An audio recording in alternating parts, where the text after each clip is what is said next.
I don't really know what happened, but I feel like I blinked and then CJ Stroud became the most underrated player in the NFL. What is going on, everybody? Welcome into the reveal of the number 13 team in my power rankings as we head into the 2025 NFL season. Today, we take a deep dive into the Houston Texans, a team that I think is a serious candidate to be a post-hype sleeper. After this team headed into last season with a lot of people picking them to go to the Super Bowl, frankly, coming off the heels of CJ Stroud emerging in his rookie 2023 campaign, the Texans were certainly a little bit more quiet than that. But for some reason now it feels like nobody is talking about this Texans team, and certainly I haven't seen anybody pick them to go to the Super Bowl. They have a chance to do that here. It's not that this team doesn't have a good bit to talk about here today that they do need to work on and get better at if that is going to happen. But this is an exciting young football team with a ton of potential this season that I think has a chance to be a very serious post-hype sleeper for this upcoming 2025 season. Before we do get started with this deep dive, though, if you could take just a second to hit that like button down below, it's a free and easy thing that really does help support this series and my channel. And of course, make sure you subscribe as we head into the top 12 countdown here leading up to the number 1 team in my power rankings. Also, I know many will be asking for him. Unfortunately, no Brett Coleman interview this year for the Texans, a scheduling conflict. He is moving houses, so he's a busy man. Hopefully we can connect with Brett at some point over the next couple of months and talk some ball here on the channel. But without further ado, let's get into it. In this series, we go chapter by chapter through all of the different position groups as well as the coaching staff and discuss whether they got better, worse, or stayed the same from this offseason, taking a look at their offseason changes. And first off here, we will look at the coaching staff, where it is going to be determined whether they got better or worse, as they do fire Bobby Slowick, who goes from head coach candidate to assistant coach for the Miami Dolphins, seemingly overnight after a failure of a season last year. But they do stay very much within the same coaching tree family as they hire Nick Caley from the Los Angeles Rams, plucking from what has been a very bountiful coaching tree under Sean McVay with the Rams. Needless to say, though, a lot of pressure on Caley to come in and improve the design of this offense, and we will break him down here in this coach and scheme section of the video. But first and foremost, let's start with the head coach in DeMeco Ryans, who definitely stepped in 2023 with a tall order to really raise the bar of an organization that, let's face it, in the sort of, let's just call it Deshaun Watson drama years, the Texans had become a bit of a laughingstock from a leadership structure perspective. So a tall order to come in here and raise the culture and basically, make the Texans a real boy again, to use a Pinocchio reference. And DeMeco Ryans has absolutely done that, raising the culture, making this a tough football team. Hard to ask much more of him with 2 playoff appearances in his 2 seasons as a head coach here, but also coming in with high expectations as the defensive guru mastermind coming over from the San Francisco 49ers. He also had the tall order of turning this Texans defense into a championship caliber defense. And it has taken a little bit of time to get there, but man, especially by the end of last season, this Texans defense was truly, truly humming. And with all of the attention on CJ Stroud and maybe him having a bit of a down year and the Texans not reaching those Super Bowl expectations, I think it went under the radar just how well this defense was humming at the end of the season. And when we get to the defensive breakdown in this video, I think a lot of people are going to their eyes will be reopened a little bit to just how good this defense can and should be this season. And I say this every time a team hires a defensive-minded head coach with the depth of good defensive minds that are out there to be hired as defensive coordinators. This year, for example, guys like Dennis Allen and Matt Eberflus, if you're going to go with a defensive-minded head coach, he damn well better be, in my opinion, one of the premium, say, top 5 or 6 defensive minds in the league. And I do think that is where we are at with DeMeco Ryans, who I already viewed something close to that coming out of San Francisco. So he has lived up to his billing there, and that is reflected in my defensive coach rankings that you get for this series. So for pass defense coaching, they rank 4th to 6th with an A- grade. And then for run defense coaching, even higher, tied for first in the NFL with an A grade. And honestly, that might even be too low for DeMeco Ryans. He just might deserve to stand alone as the premium run defense coach in the league. There are some other coaches and teams out there that do a really good job consistently defending the run. But DeMeco Ryans, the last 4 years, going back to San Francisco, by run defense DVOA, his teams have ranked 3rd last year with the Texans, 2nd in his first year with the Texans, and then back to the Niners. They ranked 2nd in 2022 and 1st in 2021. He has not finished outside the top 3 in run defense DVOA in his last 4 years running his defense. So spectacular results there from DeMeco Ryans. And this year, year 3 of him really building this defense up over the last few years in his image, this just might be a year where DeMeco Ryans almost emerges as the premium number 1 defensive mind in the NFL. And he already has an argument to be there as is. So this has been a great hire, and they are in very good hands as far as this defense and the overall coaching culture as well is concerned. Again, I think DeMeco has done a very good job, getting this team to learn how to be a winning organization and have that sort of championship mentality, even though they haven't quite gotten just that far in the playoffs yet. And then make no mistake about it, this is DeMeco Ryans' defense crafted in his image, but they do have Matt Burke as the defensive coordinator here. And I view him as a really nice pool of information for DeMeco to kind of go to and ask questions and pluck different ideas off of. Matt Burke has really run every system in the book. He has worked over the last 20 years with some of the, very notable defensive minds that we've seen in the league. Jeff Fisher going back to Tennessee, Jim Schwartz for a long time in Detroit and in Philadelphia. Again, 10 years later, Marvin Lewis in Cincinnati, Vance Joseph in Arizona. So if DeMeco ever wants to have a little change up one week or ask how Matt Burke maybe handled a certain system or a certain quarterback, DeMeco can go to him and they can coordinate different twists to this defense, which is a big asset as well. Now, before we talk about Nick Caley and the offensive coaching with the Texans, let's talk a little bit more about what this Texans defensive scheme looks like under DeMeco Ryans. So this is very much that 4-2 Robert Saleh inspired defense. DeMeco took over for Saleh's defense in San Francisco when Robert Saleh left for the Jets job. And schematically speaking, Ryans and Saleh's defense have mostly mirrored each other since that sort of splitting of the road. So what this scheme is really all about is a 4-2 nickel front. The Texans actually ran the second most base nickel in the entire NFL last year. 81% of their snaps were in that 4-2 nickel front. And a big reason that Ryans and Saleh are able to stay a nickel that much is, number one, they put a big priority on having a nickel corner that can legitimately take on blocks and fill the run and act as an extension of the linebacker core in certain packages when the offense comes out in heavier looks. And with a Jalen Petrie here, kind of a safety nickel hybrid type of player, that's exactly what they have there.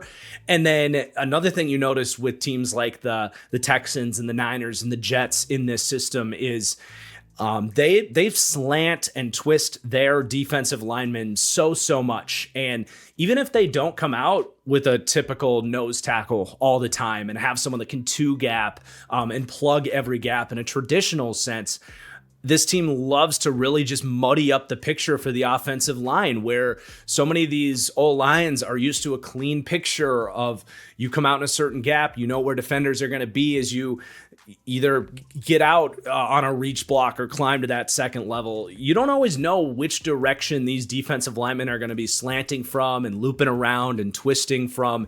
They kind of make it feel like you're running into a hurricane every single play. And that's obviously led to results from a run defense perspective. We listed off the fact that DeMeco Ryans has been in the top 3 for run defense DVOA the last 4 years. But it's also effective for early down pass defense as well, because so much of the league right now is putting an emphasis on play action on early downs, where the core idea of all of these Shanahan style offenses, especially that about 2/3 of the league are running some variation of it, is to make those zone runs look the same as your play action passing attack, to get defensive linemen just kind of staying east and west inside their typical gap discipline lanes. Well, here, there's times where their run twists and their blitzes can look and feel very similar. And these D linemen and linebackers are asked to really play fast and get upfield, whether the offense is running or passing the football. And that is just a relentless, tiresome front to go against as an offense. So it's really a difficult front to handle. And then on the back end, it's every bit that sort of modern meta philosophy with the split safety kind of Fangio inspired defense, where they're going to come out, show too high pre-snap, and then they can rotate into any number of coverages. And the Texans had about as much coverage balance as anybody in the NFL last year. The only coverage that they ran at a top 10 rate was quarters, and they ran the 7th most quarters out of anybody in the league. But then everything else was kind of in the 20 to 12 range in terms of how much they ran that coverage. So they're not a particularly predictable coverage on the back end, which is really useful as well. There's some teams that we've talked about where you kind of know what coverages they're going to come out and cover 3, and that's where you can really take advantage of them from an offensive play calling perspective to kind of get those coverage beaters and those chunk plays. It's tough to kind of predict what DeMeco Ryans is going to throw at you. And then the last note on this defense is they have some of that aggressive mentality in their blitz percentages as well. They were 11th in blitz rate last year, and DeMeco Ryans is really good as a former linebacker at knowing how to scheme that up, where you can get those free rushing linebackers and really confuse the offensive line with those blitz games too. So it's a really good balanced defensive scheme. Quite possibly my favorite sort of defensive coaching tree that we have in the league today. There's not a ton of guys in it. It's really solid. DeMeco Ryans, Jeff Hafley with Green Bay. It takes a good coach and a smart athletic defense to run a balanced system like this, but when it's working, it really is a thing of beauty. So again, the Texans are in very good hands here with DeMeco Ryans as the head coach and designer of this defense. But let's talk about Nick Caley, the new offensive coordinator here. I don't have too much to say here. He comes from the McVay tree that I think 90+% of you guys watching this video are pretty familiar with what that means. This is in that Shanahan McVay system that we've already talked a little bit about, being that sort of outside zone, play action oriented offense. And Texans fans are familiar with that system as well. This is the same overall coaching philosophy that Bobby Slowick came from. Slowick more on the Shanahan side, obviously now going to the McVay side. There are some subtle differences. Typically your Shanahan is more true heavy personnel with 12 personnel and 21 personnel with the use of a fullback, whereas the McVay tree tend to lean more towards that sort of 11.5 personnel, where it's 3 wide receivers, 11 personnel, but one of those receivers is kind of half tight end, able to kind of flex in line, be more of a blocking participant on earlier downs. And then recently with the Rams especially, we have seen them get a little bit more away from the wide zone stuff and more towards actually running duo and power and right at you from a run game perspective. That's still a relatively new twist from Sean McVay relative to the rest of these Shanahan-McVay systems throughout the league. It's still a very wide zone heavy NFL. So we'll see which direction the Texans do go with there with, pretty much a brand new offensive line and play caller here. So time will tell kind of if they're going to be more of that wide zone oriented run game or if they are going to get into some more gap power stuff. But the core philosophy of coming out under center on earlier downs, use play action to get opposing defensive linemen moving east and west, create a clean picture for that quarterback, that's all pretty much the same here from what Bobby Slowick did. They're just hoping Nick Caley can push better buttons at the right time, basically. As far as Nick Caley himself is concerned, I think he comes highly recommended. I know some Rams writers were excited that they didn't lose him last year. Well, this year they do. That's pretty normal with McVay, and we have a very extensive record of offensive coaches coming from that system working out brilliantly. So there's really no reason to believe that this can't work with Nick Caley, with a talented, smart young quarterback in CJ Stroud and weapons to throw to. I'm relatively optimistic that this can work. Their coaching rankings are respectable for a new hire with C+ grades across the board with their offensive coach rankings, which gets them 22nd to 30th for pass game and 20th to 27th for run game coaching. But anyone that watched the Texans last year could feel that the play calling and the scheme was just off with Bobby Slowick. They decide to make a change here, and if Nick Caley can prove not to just be a solid coach, but to actually be a slam dunk hire, someone that maybe even emerges as a head coach candidate within the next couple of seasons, then that would go a long way towards this Texans offense really starting to click full cylinder and this team being very much in the mix for like legitimate Super Bowl contention. So I did put the wild card next to Nick Caley. This is a big move that this team kind of took a leap of faith with.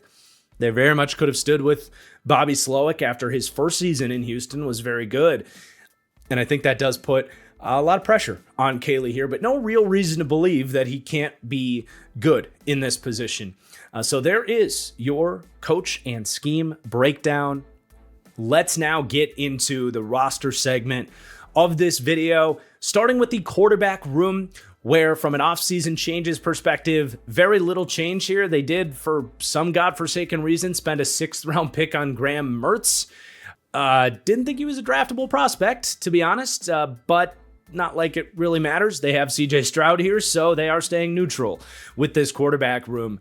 But let's get into it with CJ Stroud and where I rank him. So I have the Texans and CJ Stroud coming into the season with the 8th overall quarterback ranking, 7th in terms of drop back passing rankings, but getting passed by the quarterback from our last deep dive in Jaden Daniels, who didn't rank too far behind Stroud as a passer, but obviously brings a lot more to the designed run game than someone like CJ Stroud, which gave him that boost. But I said it in the intro, I think CJ Stroud has very quickly become possibly the most underrated player in the NFL. Like after his rookie season, when people were already comparing him to Joe Burrow and discussing if he was an elite quarterback and if he was going to lead the Texans to the Super Bowl this year, considering that's where we were at a year ago versus now when you see a lot of top 10 quarterbacks lists that don't even have CJ Stroud's name on it, it's pretty crazy. And certainly coming out of last season, the overrunning narrative on CJ Stroud is that he had a sophomore slump and wasn't as good as his rookie season. And yeah, sure, from an efficiency standpoint, the final stats, the hype, it certainly didn't live up to the full expectations. But I'm going to be honest, man, getting to revisit his tape for this series was a real treat. And it was reassuring to me, at least on film, to see what CJ Stroud was doing, and gives me the confidence to say, like, his second season wasn't nearly as bad as people make it out to be. He had a couple hiccup moments, but it's not like those didn't exist in his rookie season either.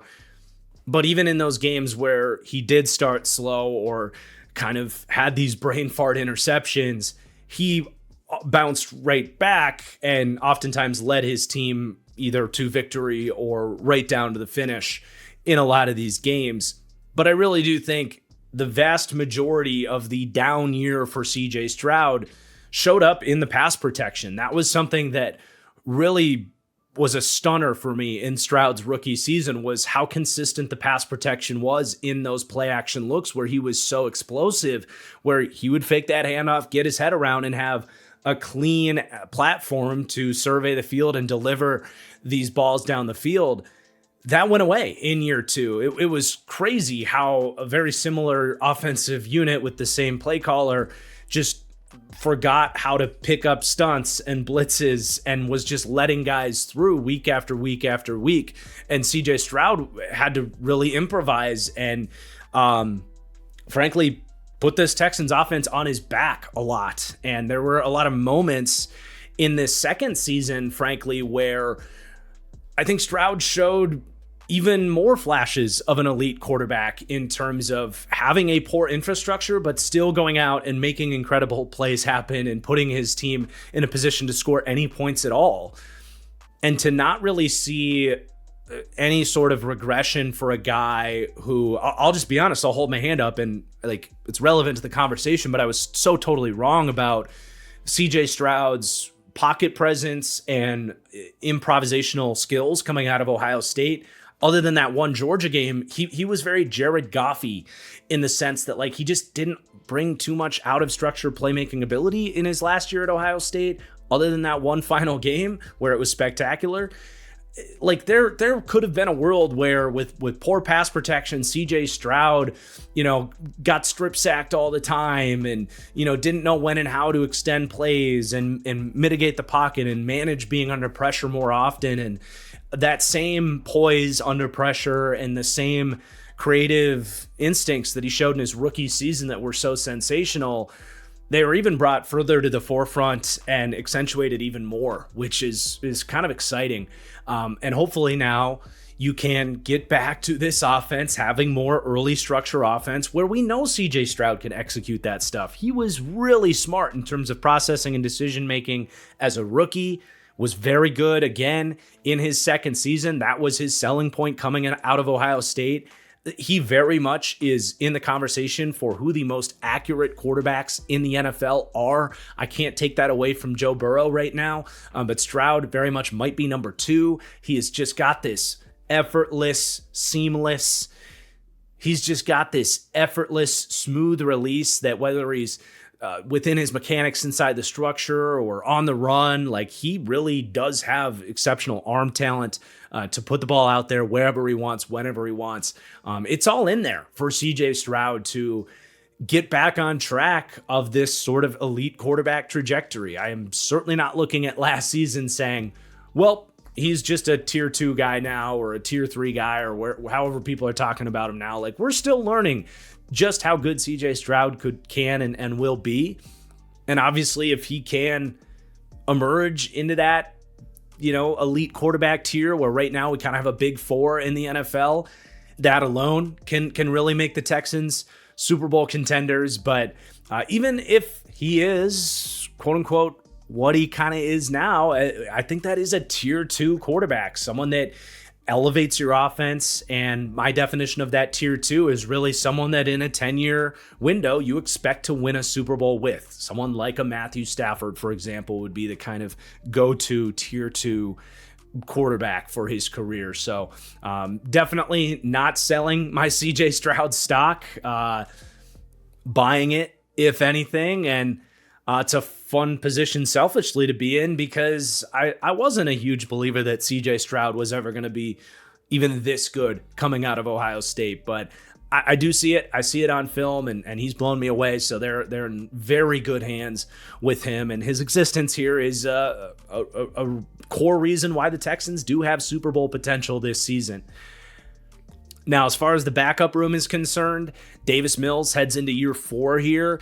He's just an interesting guy to keep an eye on. I don't know that he'll ever be someone that a team kind of wants to roll the dice on. If you're maybe in the shoes of teams like New Orleans or Cleveland next offseason, is he someone that someone wants to pick up and let him compete for a poor quarterback room? He's got a strong arm. He looked brilliant in the preseason last year. At the end of the day, I don't need to spend too much time on Davis Mills here. I think he's probably just kind of a career solid quality backup type, but certainly has a little bit more interest because he is younger and he's had some starts and some flashes and stuff. But then, they spend that 6th round pick on Graham Mertz. He's a true traits-based developmental type of guy. My only story on Graham Mertz is that I saw that he was the week 1 starter for Florida last year. And when I was making my underdog selections for college football for that opening weekend, I took the Graham Mertz interception pick because I figured, having watched him at Wisconsin, he was going to throw a pick. And then I turned on the game. The first quarter of that game, he threw 2 balls right into the hands of defenders that were dropped, and I'm pulling my hair out like, this was a good call, but the drop picks, I'm not gonna win this. And then in the second quarter, he threw another interception. So that's my Graham Mertz story. He lost that job at Florida. I didn't end up revisiting his tape. Maybe the Texans see something they like there as a 6th round pick, but that definitely was a name that came off the board on draft day and was like, wait, he got drafted? Okay, that's surprising. But let's go ahead and move forward with this roster breakdown and discuss who CJ Stroud has to throw to here with this group of weapons. And it's a unit that is seeing a fair share of shakeup from this last offseason. So with the wide receiver room, they lose Stephon Diggs, who played a third of their games last year. He goes down with the ACL injury after playing really well when he was in there. Tank Dell may or may not be available for them. And even if he gets back out there, is he a guy that can stay healthy? So he's kind of a wild card of sorts in terms of, is he an addition? Is he a loss? You know what I'm saying? He played 50% of their snaps last year. Do they get more or less from him this year? I think that is just very much to be determined, and what he is when he does come back from his second broken leg injury as a 165-pound receiver is going to be very much up in the air, hence why they drafted 2 wide receivers here. But they did also lose Robert Woods.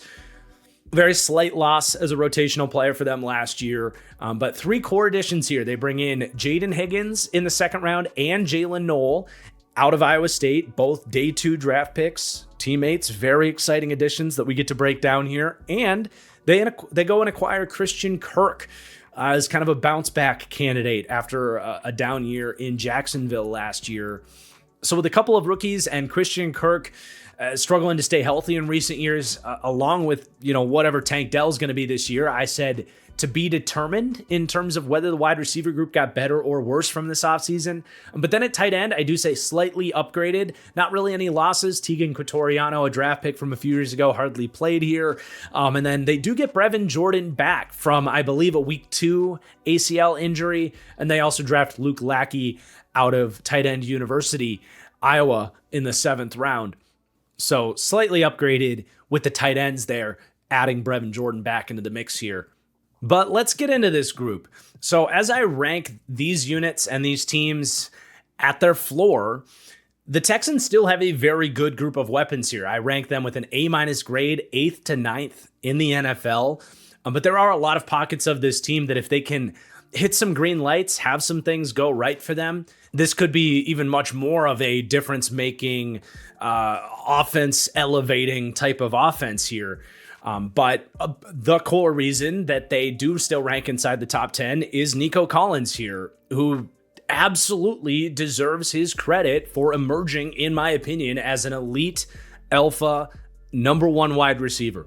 And in a league flooded with amazing receiving talent, I still hold that tier to the highest of standards. It is not easy to crack into that group, but I watched Nico Collins in 2023 and raved about what I saw on film in that CJ Stroud rookie season, where he totally broke through as a 3rd round pick in 2021. He had been a solid player before that, but that 2023 season was like, where did this version of Nico Collins come from? And I was curious heading into his 4th season, like, is that who Nico Collins just is now? And literally right out the gate, 500 yards in his first 4 games of last season. It was just a resounding yes. Like, yeah, Nico Collins is an elite wide receiver that threatens all three levels of the field. He wins tough catches. He's awesome after the catch. He's a good route runner. He's got the size. He checks every single box that I look for before I sort of metaphorically tap the sword on the shoulder of these receivers and say, yes, you are in that rare club of tier 1 wide receivers. And another sort of arrow in his quiver as this elite wide receiver is the chemistry he has with CJ Stroud. We talk so much about the Kelsey Mahomes kind of mind meld connection. Nico Collins and CJ Stroud just have that. For whatever reason, the Michigan Wolverine and the Ohio State Buckeye, they have meshed just perfectly from day one here together. It's in scramble drill where you see Stroud gets in trouble and Nico Collins knows exactly what sort of part of the zone to work to. He will work back in front of Stroud's eyes and get open for him, or just snap off man coverage at the right time in scramble drill. So many times Stroud, in a pinch on third down, knows exactly where Nico's going to be and can put the ball up for him and him only to get it in a crowded area. But it's also on like all the timing throws, the in breaking Nico Collins dig route from CJ Stroud is maybe the most indefensible, just individual route that we see out there from a quarterback wide receiver combo, where Nico Collins has the burst and route running to get to those dig route spaces in a hurry. He has the body to box trailing corners and safeties collapsing down from a deep alignment. He can box those guys out with his size. He will win tough catches with outreached arms, plus CJ Stroud, who sees that area of the field exceptionally well. And like I mentioned, he is maybe as accurate throwing a dig route away from defenders and in a position where his Nico Collins can go grab it as anyone in the league. It's effectively impossible to stop that route, especially off of play action where these linebackers get sucked in against the run. So that is like the heart of this offense, is that CJ Stroud, Nico Collins chemistry over the middle of the field. And then you also have Nico like running double moves, scoring 60-yard touchdowns and winning have to have it jump balls on third down, catching slants and outrunning the defense for first downs. He is truly spectacular. And again, alone, really, as long as you have adequate ancillary pieces, he alone will be enough to give you a good practical group of weapons here. But as we transition to the rest of these guys, there's other pieces here to get excited about that can make impacts in their own right. And I think we do have to actually start with Christian Kirk here, who this team brings in and is going to pay about $14 million this year. Now, he's one of these guys that definitely makes this group of weapons a wild card group as a unit, because we just don't know exactly what we're going to get from Christian Kirk. He had such a good first season on that big $20 million a year contract that Jacksonville gave him to pair him with Trevor Lawrence, but he's been much more quiet since. It's been really an availability problem for Kirk. He's hasn't even played a season's worth of snaps the last 2 years combined. He played 330 snaps last year and 580 the year before that. So, missing time, not being able to be productive. And then it's just hard when you have a guy that's banged up in and out of the lineup. It's hard to really get things going with him on the field, making him a part of the game plan and getting some of that chemistry and momentum going. I think that's really been the problem with him, really, outside of some key drops last year before he did get hurt. So if he can get and stay healthy, which by all accounts he is currently, and he's edging out Jalen Noel for the starting slot wide receiver role, he has a lot of potential to be a good number 2 wide receiver in this setup. I mean, he had to be really their number 1 in Jacksonville, and even in that role, he was productive. I mean, the dude had 1,230 yards in that first season for the Jags, and he's 28 years old. I think when he's been healthy the last 2 years, you still see a guy that has a lot of speed over the middle of the field that can absolutely run crossers and produce after the catch. He's not small. He can run block. He's not amazing at it, but he can hold up in some of those bunch condensed formations that we see from these McVay style offenses, kind of, in the quote unquote Cooper Kupp role, the Chris Godwin role that we've seen in Tampa Bay. He can do some of that stuff. He's not quite as big. But this was a sneaky little pickup for the Texans where, they got to pay a decent amount of his contract this year. He's a relatively large cap hit for this season. I mean, he's going to be a pending free agent after this year, and I would fully expect that they're priming Jalen Noel, who we'll talk about, to take this role in the future. But I wouldn't sleep on Christian Kirk being a solid impact for this team if he can stay healthy. But I think we might as well keep it within this sort of slot wide receiver role for this offense with the Jalen Noel pick here in the 3rd round. And even if Christian Kirk can't be healthy and produce for this team, they have a really nice kind of plan B here in Jalen Noel as a 3rd rounder that, if he went in the 2nd round, I would not have batted an eye. I had a 2nd to a 3rd round grade on him. He was a really solid, high floor slot wide receiver prospect, but not just a true slot, kind of like Christian Kirk. He can actually get down the field and make some tough catches. They're a little different. Kirk, I think, is a little bit more filled out and a little more physical, whereas Jalen Noel, a little more speed in there, but Noel absolutely can run like slot fades and deep crossers and pull away from NFL defensive backs. He can bring a heavy aspect of verticality to this group from the slot, which can be a huge nuisance to an opposing defense.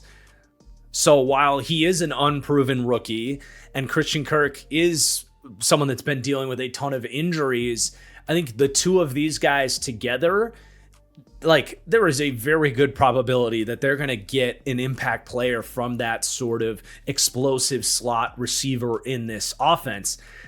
We can maybe even throw Tank Dell into that debate too. We'll get back to Dell in a second. He's kind of a different conversation here. First, I want to talk about Jaden Higgins, the Iowa State receiver that they drafted ahead of Jalen Noel. And while I liked Jalen Noel, I loved Jaden Higgins. Had him as a top 32 player in this class for me. 31 on my big board, a 1st to a 2nd round grade. And he's got so much potential in this offense where there's a lot of Nico Collins to his game. I don't think Jaden Higgins is as explosive vertically as Collins is, but another thing Collins is so sneaky good at is he's got agility and change of direction for a 6'4", 215-pound receiver. That's the exact height and weight that Jaden Higgins comes into the league with. So at least in terms of running those digs that we talked about CJ Stroud and Nico Collins being so unstoppable at, I mean, Jaden Higgins has, every bit the ability to be a nuisance on those types of routes too. And if defenses are starting to, predict that Nico's running those routes and the safeties are looking away from Jaden Higgins, he's going to have even less kind of gravity in terms of zone defenders converging on those catches. But he's also going to get to do it against number 2 corners a lot of the time too. So just on that route alone that we know works inside this offense could be huge. But beyond that, we know Christian Kirk and Jalen Noel are going to do most of their damage from the slot. Nico Collins, as that true elite alpha, works all over the field. He does a lot of damage from the slot. So Jaden Higgins can do a lot of the stuff he did well at Iowa State, working as really their, more of a traditional X wide receiver, running those comebackers and working the sideline, stop routes, timing routes. He can run block here. So he can do a lot of that stuff. But I also I don't want to just lock this in as paint this picture of Nico Collins and Jaden as these prototype X wide receivers on the outside, and then Christian Kirk and Jalen Noel are your inside slot wide receivers. Because if you want to talk about having more of a Juwan Jennings / Cooper Kupp style, 11 and a half personnel type of guy, Nico Collins can do that stuff. But I also think Jaden Higgins has a ton of potential to do that type of stuff too. He runs really annoying routes for DBs to deal with for a 6'4", 215-pound receiver. And I actually wrote down Diet Drake London as my pro comp on Jaden Higgins. So I know I said, Christian Kirk will do a lot of that stuff. I'm very curious to see what their overall plan is here, because I don't think necessarily the only way to use Jaden Higgins is to stick him on the outside and size cast him in that way. I think if they project his skill set out, he actually could be a guy that maybe even does spend the majority of his time as more of that big slot role where he can be a legitimate run blocking impact flexed in line and be, kind of a quasi tight end style piece here. There's so much flexibility with how they can use these guys that Nick Caley is going to have the flexibility to kind of sort through how he wants to use all these guys. And then we can talk about Tank Dell. We know Tank Dell can play and play with CJ Stroud in this offense and produce. It's just all health with him, with him being a 165-pound wide receiver. I mean, that's why he fell into the third round of the draft to begin with. And the sad reality of this is his body has not been able to hold up. 2 broken legs now in as many years. One happened while run blocking, and another happened after a crazy explosive catch down the field.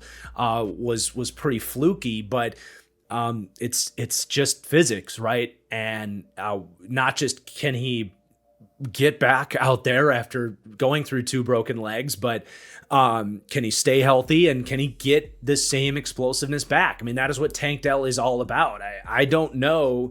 Outside of maybe Tyreek Hill, I don't know that there is a receiver in the league that I point to and say he has the best combination of acceleration, agility, and change of direction. This guy can just bend the ground that he walks on in terms of how explosive he is. But obviously, the Texans headed into this offseason with the mentality of anything we get from Tank Dell at this point is house money. If he can stay healthy and carve out his role as a starter back into this offense, fantastic, absolutely freaking amazing. If not, they have positioned themselves well, as we just broke down with the previous 4 players, where they don't need that. I also think it's possible that a part of the Texans look at this and say, well, there's really not a whole lot left for Tank Dell to prove as a player in terms of who he is when he's available.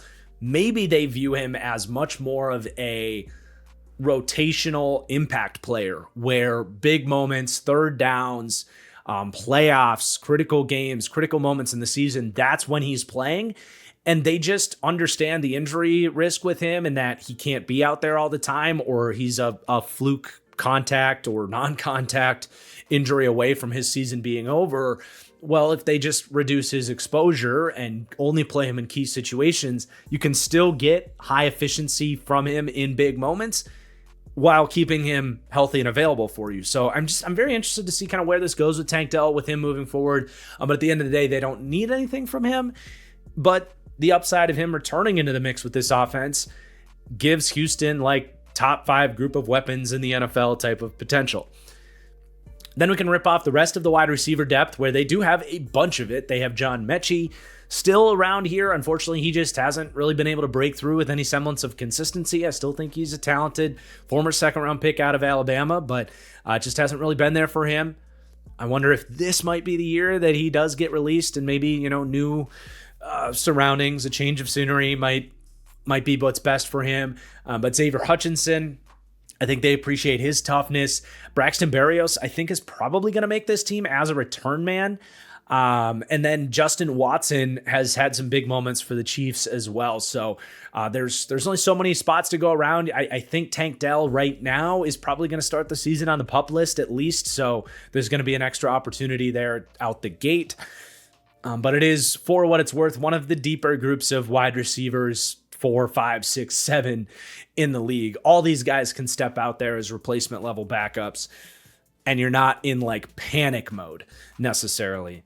But then we can go to the tight end room. Not a ton to say on Dalton Schultz. He's a good, balanced possession tight end. He's lumped in with that cluster of just kind of standard, balanced tight ends. He blocks. He's a useful, consistent target underneath. He's underrated after the catch.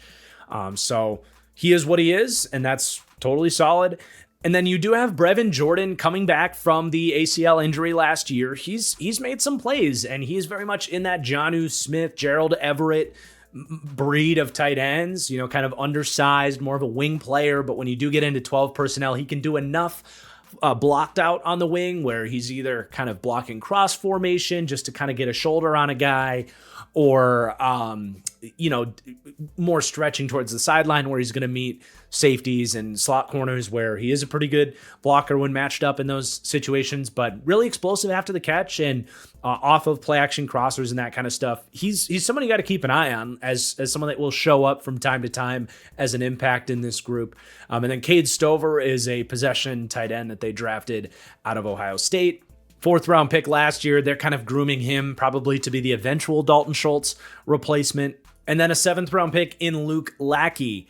Look, I believe in the power of Iowa tight ends as much as anybody, but I do think we're starting to go a little bit too far with this thing, with the idea that any tight end out of Iowa is worth drafting just to find out.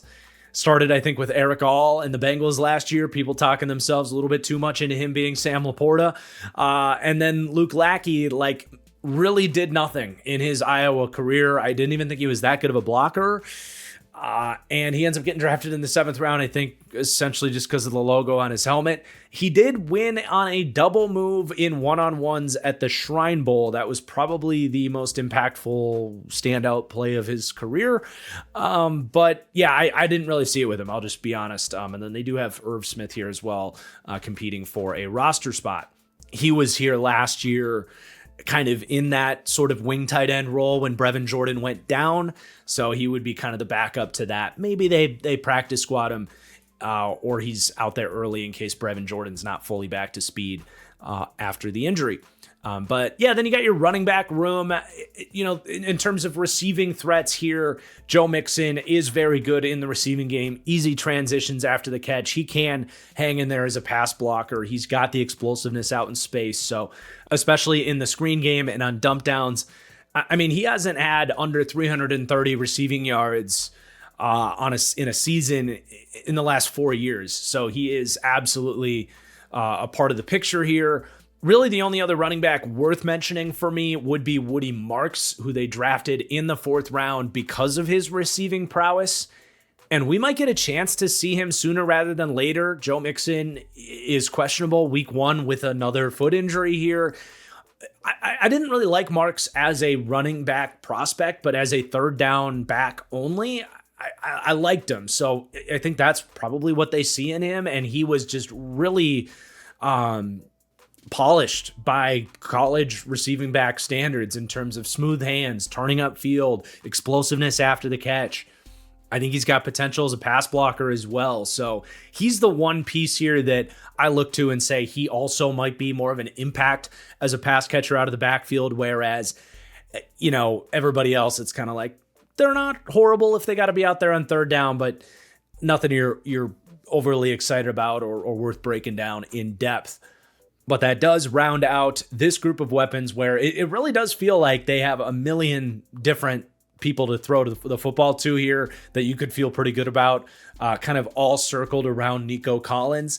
And then obviously if some of these younger pieces, these Iowa State rookies, on top of some injury questions on Kirk and Tank Dell, if they can hit even just 2 green lights there, if let's just say one of these rookies is really good and one of these veterans is able to get and stay healthy, this can really be a super high-end unit. I don't want to say it's not a difference-making unit as is, but it could be really one of those game-changing units if that could happen for them.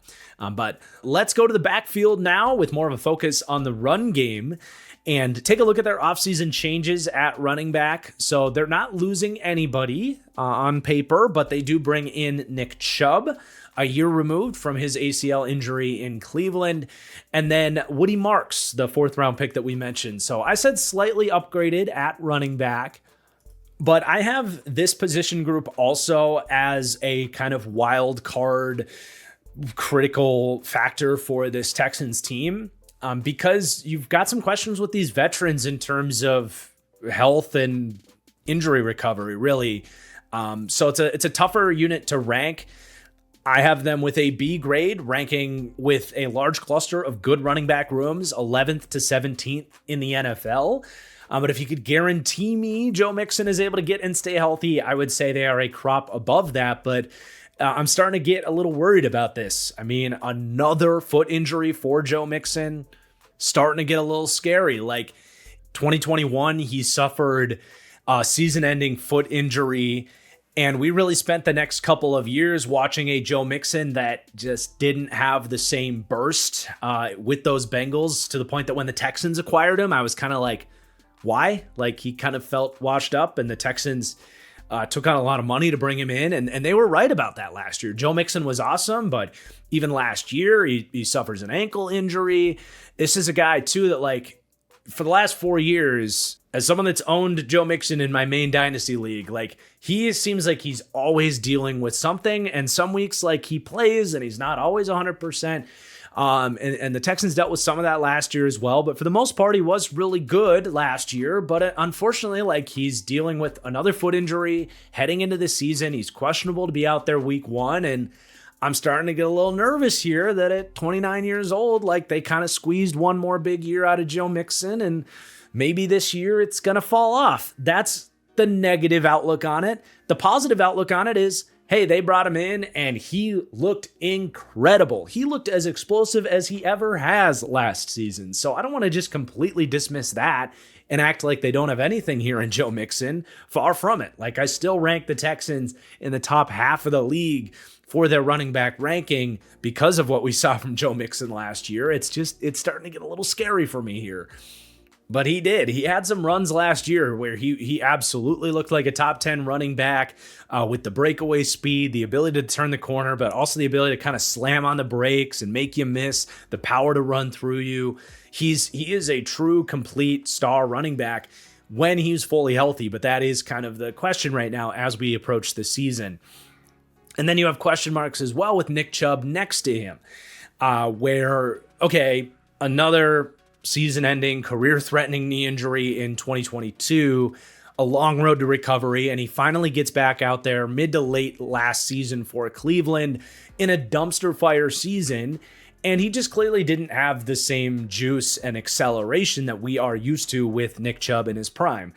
And that is a defining trait of prime Nick Chubb, is that first-step explosiveness paired with elite vision to see a hole and then explode into it. So it's just a complete question mark, unknown, even doubt that Nick Chubb is still in there.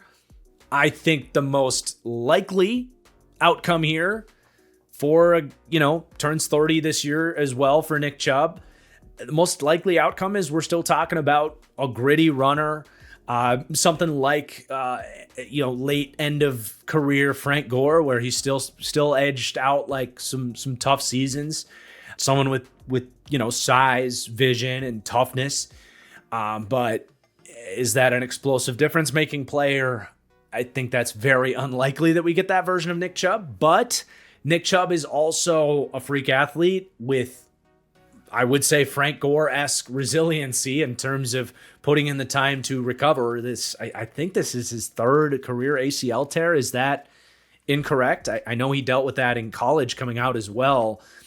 And just maybe now, almost 2 years removed from that, maybe he can get his old self back. And if that happens, pairing that with Joe Mixon, I mean, yeah, look the hell out. If both these guys could stay healthy, this could be up there with the Detroit Lions for the best RB duo in the league. Is there a 5% chance that happens? Yeah, maybe even less, but you're telling me there's a chance. Yeah! So you can definitely kind of see where this is a wild card group that we don't necessarily know what we're going to get from these running backs.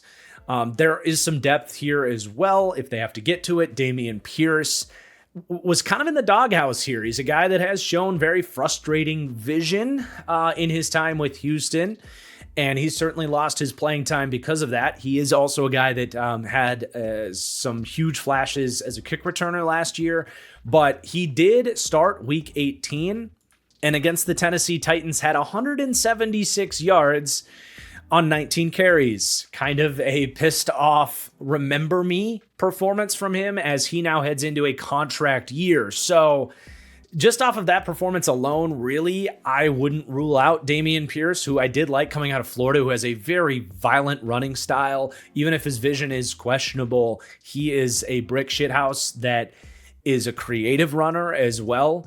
He doesn't just look to run over you. He can juke you and spin out of tackles as well. So, I'm just keeping an eye on him if he does have to play here. If like Joe Mixon's not available and Nick Chubb can't tote the rock, do we maybe see a lot of Dameon Pierce in the first couple of weeks? And maybe he kind of kickstarts some momentum in his career here at just 25 years old. I'm at least interested. Woody Marks, I really just don't see it as a runner.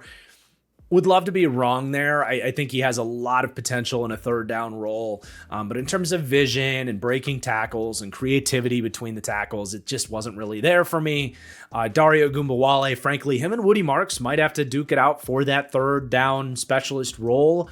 And then, JJ Taylor, Jawar Jordan, more undersized jitterbug types that will probably be practice squad options for this team. But there's your RB depth to a room that could be a top 6 or 7 running back room, if not top 4, if Nick Chubb has some miracle return.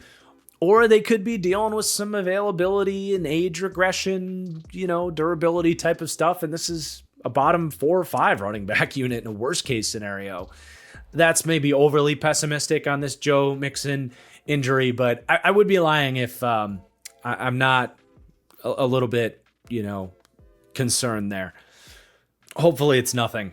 But let's get to our last unit for the offense with the offensive line, where this is where I think people probably are just looking at the Texans and saying, it's a transition season for them. And I'm not really taking them all that seriously. And I can't fully fault you. I mean, they basically deleted their offensive line and are going to try again. And they made a trade that, personally, even if I do like this Texans team, I am personally skeptical that trading away Laramie Tunsil at this stage in time was a good move for the Texans. And I know that a lot of Texans fans have come out since the trade and been like, oh, he wasn't a great locker room presence, and oh, he had a bunch of holding calls last year. And okay, the holding calls, that's a fair criticism on him, but it is funny how the last 3+ years when I was praising him as an elite left tackle for you Texans fans, you didn't say a peep then. Now that he's gone, you know what I'm saying? So that was the one move that this team made where I was like, I'm not so sure about that. But there was a lot more than just that going on with this O-line. So Shaq Mason is not back with this team. Played a lot of snaps over the last few years for this team since they acquired him from Tampa. Then less concerning losses, both Kenyon and Kendrick Green. Those are different people. But 47% of the snaps from Kenyon Green was a first-round pick bust for this team that will not be missed. And then Kendrick Green didn't play all that well either, in just 14% of their snaps. But the additions are a large list. So Cam Robinson, 1-year deal over here from Minnesota, initially from Jacksonville. Trent Brown, can we call him a journeyman veteran at this point? Laken Tomlinson started for the Seahawks last year. They spent a 2nd-round pick, go Gophers, on Ariante Ursary. And then they get Ed Ingram from Minnesota as well. There is a needle to be thread for this offensive line to be better than it was last year. But losing Laramie Tunsil and even Shaq Mason, on paper, I still have to say this is downgraded. As we look at this unit, you're losing an elite pass protecting left tackle without any overly exciting additions here. And as we head into the season, this is the core potential Achilles heel for this team. Just calling this a wild card, the same as we did with the running back room and aspects of that wide receiver room, doesn't really do it justice to highlight how big of a deal it is that they figure something out with this collection of players. Because right now I have them ranked as the 31st overall offensive line, ranking 30th to 31st for pass blocking and 31st for run blocking. This unit did derail them last year, and they're rolling the dice that trading away Laramie Tunsil, things can get better here, right? But let's go through it and see where that path might exist. So at left tackle, you have Cam Robinson. I understand viewing him as an adequate Band-Aid starter at left tackle for now, but the development really dropped off for him to the point where he actually regressed throughout the course of that rookie contract as a former second-round pick for the Jags that they eventually just kind of shipped off mid-season last year, and then he goes to Minnesota, and basically he hung in there and sort of survived after Christian Darrisaw went down for the season there. But he still, looking back on the season, led all NFL tackles in pressures allowed. He allowed 64. The next guy down was Trevor Penning at 54. And of 57 eligible offensive tackles, he was dead last in pass blocking efficiency, which is pressures allowed per pass blocking snap. He's had better years than that, and changing systems, changing teams, changing quarterbacks mid-season is a difficult challenge for a tackle. Can he play better within the structure of this offense based on what we've seen from him in previous seasons? I think it's possible. But he's also just not a great run blocker either. He's never really been able to figure out the consistency in that phase as well. So he was a 1-year kind of $12 million Band-Aid signing for a reason, and he's your starting left tackle. And then I would say a pretty similar conversation with Laken Tomlinson, who at 33 years old, still doing it, comes over from Seattle. And we know Seattle had their struggles on the offensive line last year. Laken contributed to that, but he wasn't their weakest link. He had an okay season. Even at 33 years old, he's still an okay athlete for run blocking. And, he's got a lot of experience as a pass protector, but he loses really in every phase as a pass blocker, against power, against quickness. He is every bit a Band-Aid veteran addition at left guard. To be fair, though, probably better than what they had in Drew Scruggs there last year, who's now looking like he's going to fill in as a backup. So at least slight addition, slight upgrade at left guard, despite the massive fall off at left tackle. And then at center, I do still think this is a bit of a competition between Jarrett Patterson and Juice Scruggs. Texans fans can comment here, and this is where it's a bummer it didn't work out to have Brett on, because I would love to get his opinion as someone that follows this team very, very closely in terms of who's going to win this job. But, Patterson ended up their starting center last year when they ended up putting Juice Scruggs, who's more of a center, in my opinion, at guard. And Patterson outplayed what Scruggs has done for them, even though Scruggs was the 2nd-round pick and Patterson was a 6th-round pick in the same draft class. Slight win, though, for me on the draft side of things. I hated the Juice Scruggs pick and said I have essentially no difference in my grade between Jarrett Patterson and Juice Scruggs. Patterson was my 24th interior offensive lineman that year, and Scruggs was my 20th, both with day 3 grades. So as someone that watched these guys in college, it's not a huge surprise that Patterson has kind of turned out to be the better player. Neither of these guys to me have long-term upside traits-wise, just from a play strength perspective, especially. I just don't see their ability to hang in against power and truly move guys in the run game, but they are both smart guys and decent athletes. So you got a pair of options at center there. Competition breeds excellence. Both these guys in year 3.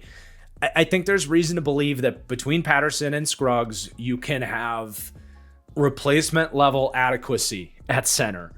It's not ideal. You're going to take your losses there, but I think especially what really hurt this team last year was picking up stunts, blitzes, communication, and having another year of experience there, and maybe just heading into a season having a center.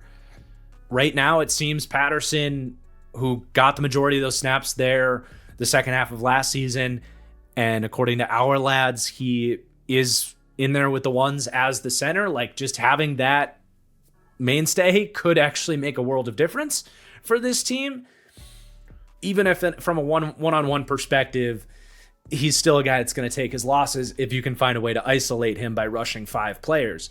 And then as we shift towards the right side of the line, this is, I think, completely up in the air in terms of where this is going to land.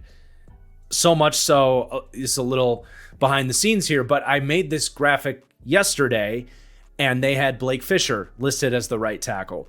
Now, as I'm sitting here recording, Arianti Ursary is in there as the right tackle. So it doesn't really change anything. We knew heading into this, like, that right tackle spot was going to be completely up in the air with these 2 second-round picks, Blake Fisher from last year and Arianti Ursary from this year. Even if that's where they're listing it now, we haven't even had a preseason game, so it could be either of these guys, Ursary or Fisher.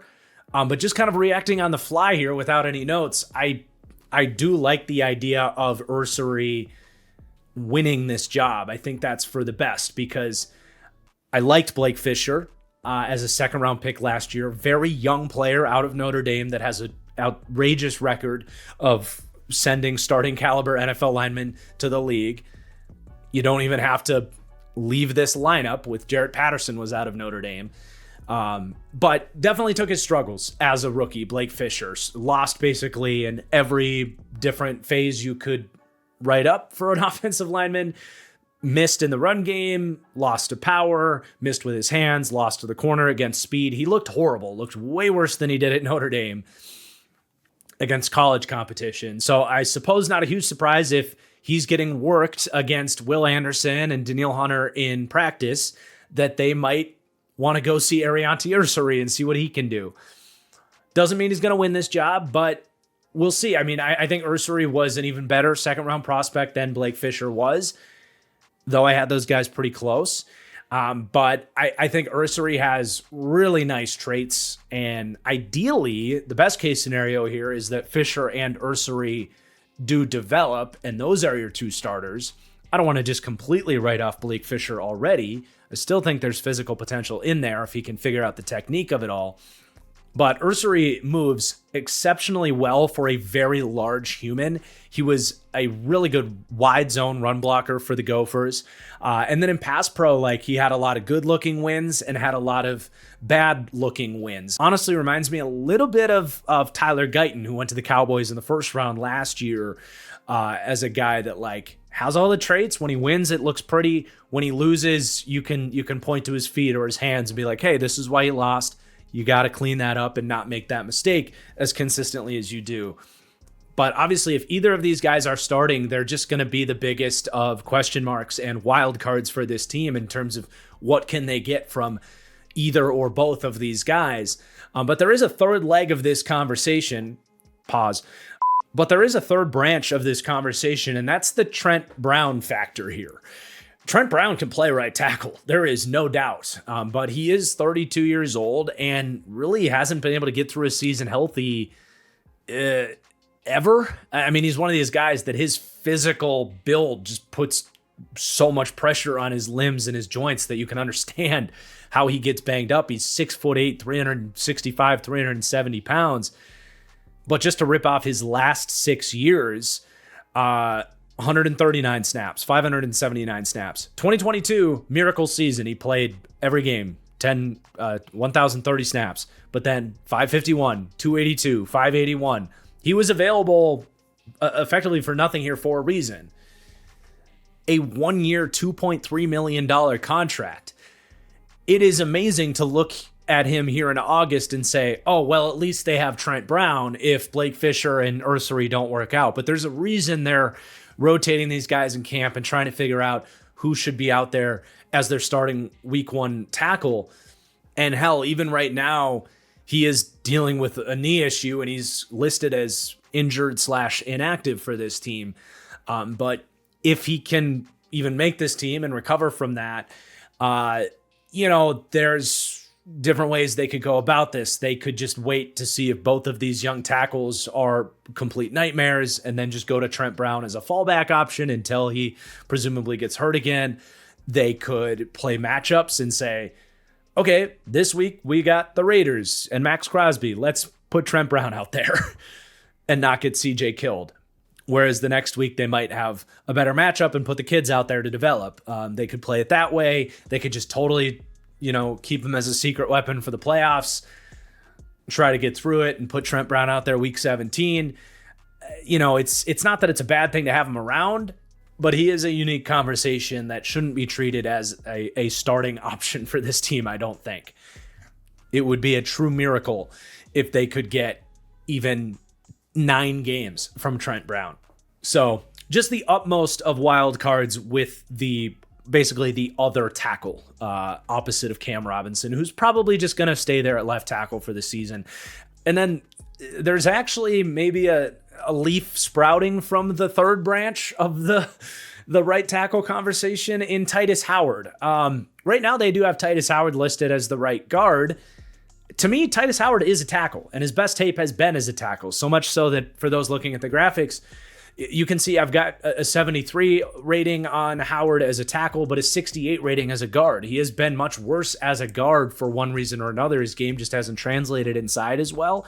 Now, he did play better last season at guard than he did in 2022, where he was really bad at guard, but like he's in here on a pretty sizable contract. I think it's like $15-16 million a year that they gave him after he played well at right tackle.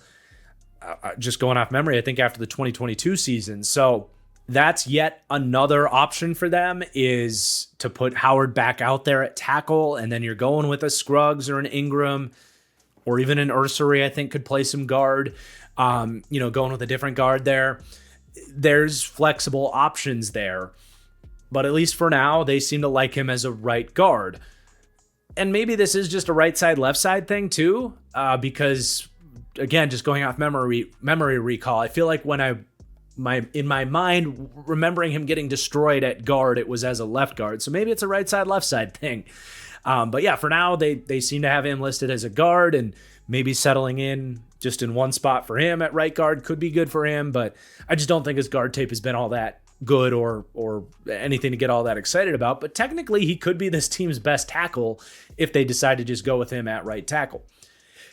And then we kind of get into the depth conversation. We already talked about Scruggs a decent amount here, but an athletic, undersized center that doesn't have a ton of play strength. So he's just not overly efficient. But yeah, like if he had to be a right guard and Howard had to be a right tackle, you can see a path where they can survive that, kind of like they tried to last season. But it's just not where they want to be. Hence why Scruggs is with the backups right now. Ed Ingram is still a complete project. Doesn't have any idea what he's doing in pass protection. And if you're looking for someone to come in and better understand how to pick up stunts and blitzes, that's not going to be Ed Ingram. That's been an Achilles heel for him with the Vikings, let alone just losing one-on-one. But when he's not falling off of blocks in the run game, he can absolutely get off the ball and have some impact blocks in the run game. He is a really nice athlete with size, so he needs development still. And at this point, we're 9 deep into this offensive line, so you're probably only talking about one more guy making the team. So whether that's Austin Deculus as an emergency backup tackle, Jake Andrews coming over from New England as an emergency backup center. They did draft Ladarius Henderson last year, a developmental athlete out of Michigan. We'll see who kind of makes that 10th spot, but no one else really with any relative experience. Deculus played a little bit last year, and he was okay-ish in his time. But there's your offensive line.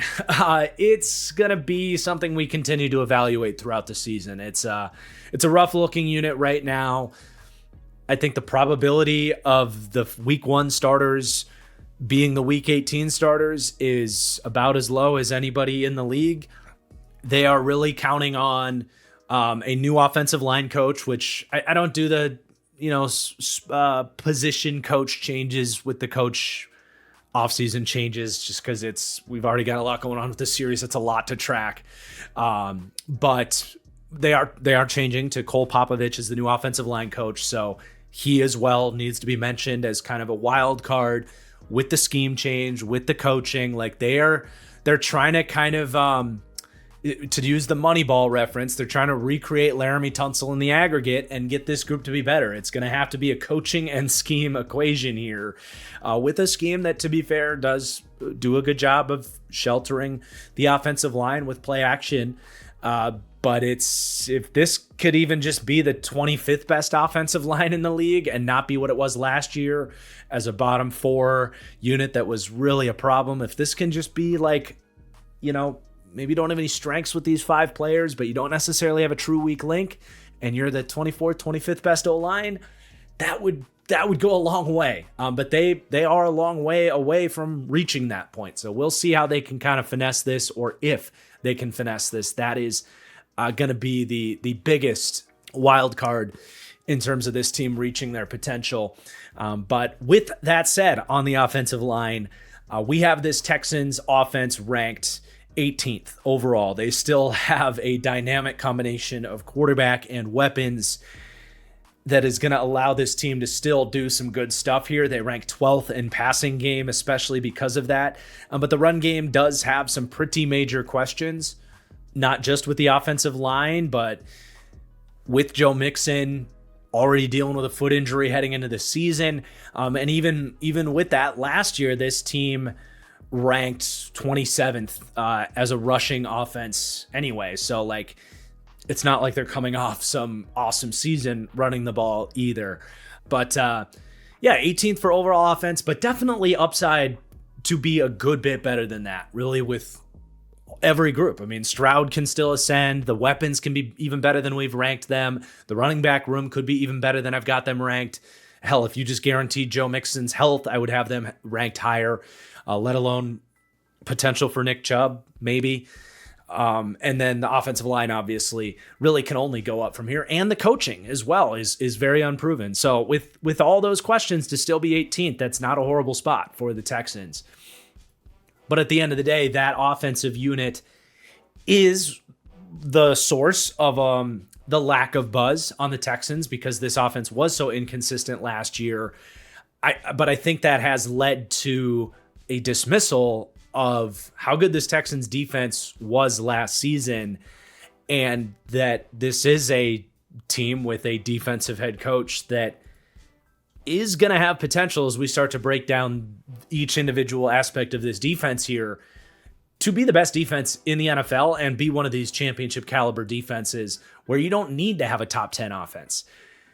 And I kind of get excited thinking about this Texans defense. So let's get into it, starting with the defensive line and their offseason changes here. So they didn't make a ton of changes here, especially in the losses category. They really don't lose anybody with the D-line, but they're adding a couple of rotational pieces into the mix here. So Sheldon Rankins makes his return here after a injury-riddled season with the Bengals, where he got a big contract with Cincinnati after a big 2023 season with Houston. And then they liked what they saw on Darrell Taylor's tape in Chicago as well, off the edge. So I said slightly upgraded on the interior of the defensive line and neutral at edge.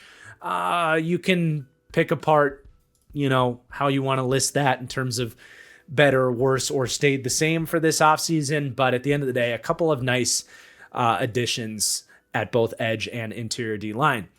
So as we look at how this D-line shakes down, I have the Texans right now ranked as the 4th overall defensive line, 2nd to 5th for pass rush, and a little bit worse for D-line run defense, 21st to 23rd.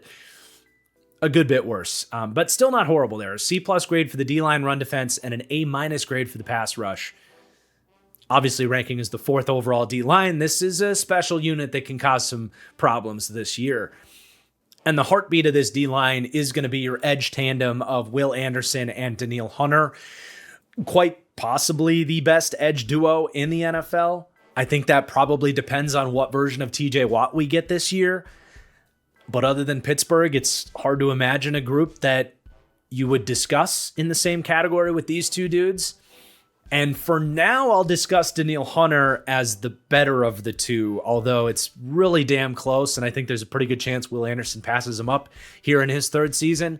But yeah, what a fun addition and impactful addition this was for Houston to get Danielle Hunter over from Minnesota.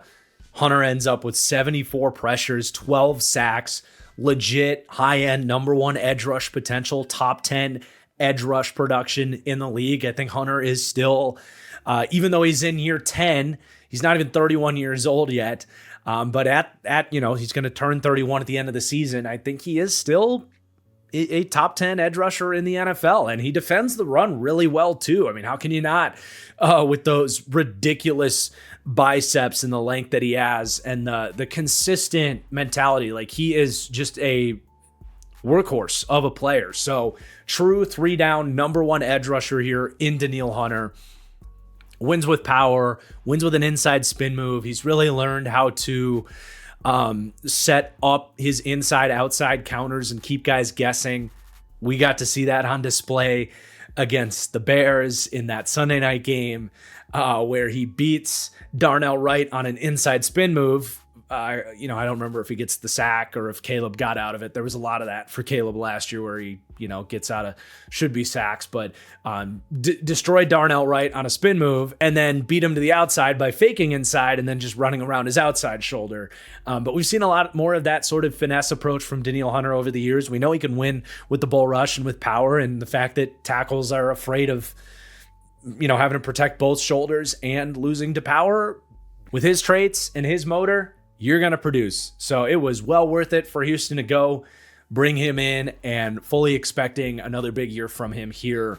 But then you have Will Anderson, who, like I said, I think just a tick below Danielle Hunter. But even if you just look at like the last month of the season, you can make a case that Will Anderson was starting to look like the better edge rusher. I think things really clicked for him as the season went on. Had two of the better games of his career in the playoffs, where this Texans defense was really starting to hum. He had 4 sacks in those 2 playoff games against the Chargers and against the Chiefs. And with Will Anderson, I really think he unlocked the power to a next level in his second season. You watched him as a rookie, and there were some more flashes of power, but it felt like more of a go-to move for him. And it's, to be honest, like that should be the go-to move for most, elite pass rushers in the league. You want to, that's kind of like as a pitcher, like that's your fastball, and then everything else should be your secondary pitches. If you can't win with power consistently and put that fear of God in opposing tackles, they can set for the speed rush and then just, bank on cutting off inside counters. But if they've got to set backwards and get ready for the power and then have to deal with the other 2 things, it's a whole different ball game. The math just changes. And I think Will Anderson really figured that out, because we know he's got get off, he's got bend, he's really good with his hands. There's even more potential for him to start to put together even more like of a bag, if you will.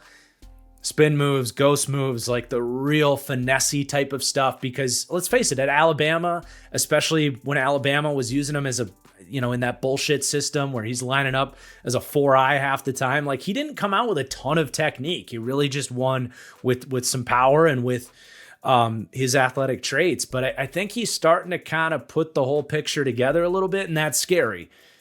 And I think he himself heads into this upcoming season kind of flirting with that top 10 edge rusher discussion, certainly inside the top 15. And the fact that he is as diabolical as a run defender as he is just, kind of a bonus with him that honestly a lot of edge rushers in his category don't have. Obviously Danielle does, but there are some really good pass rushers that aren't the impacts against the run that Will Anderson is.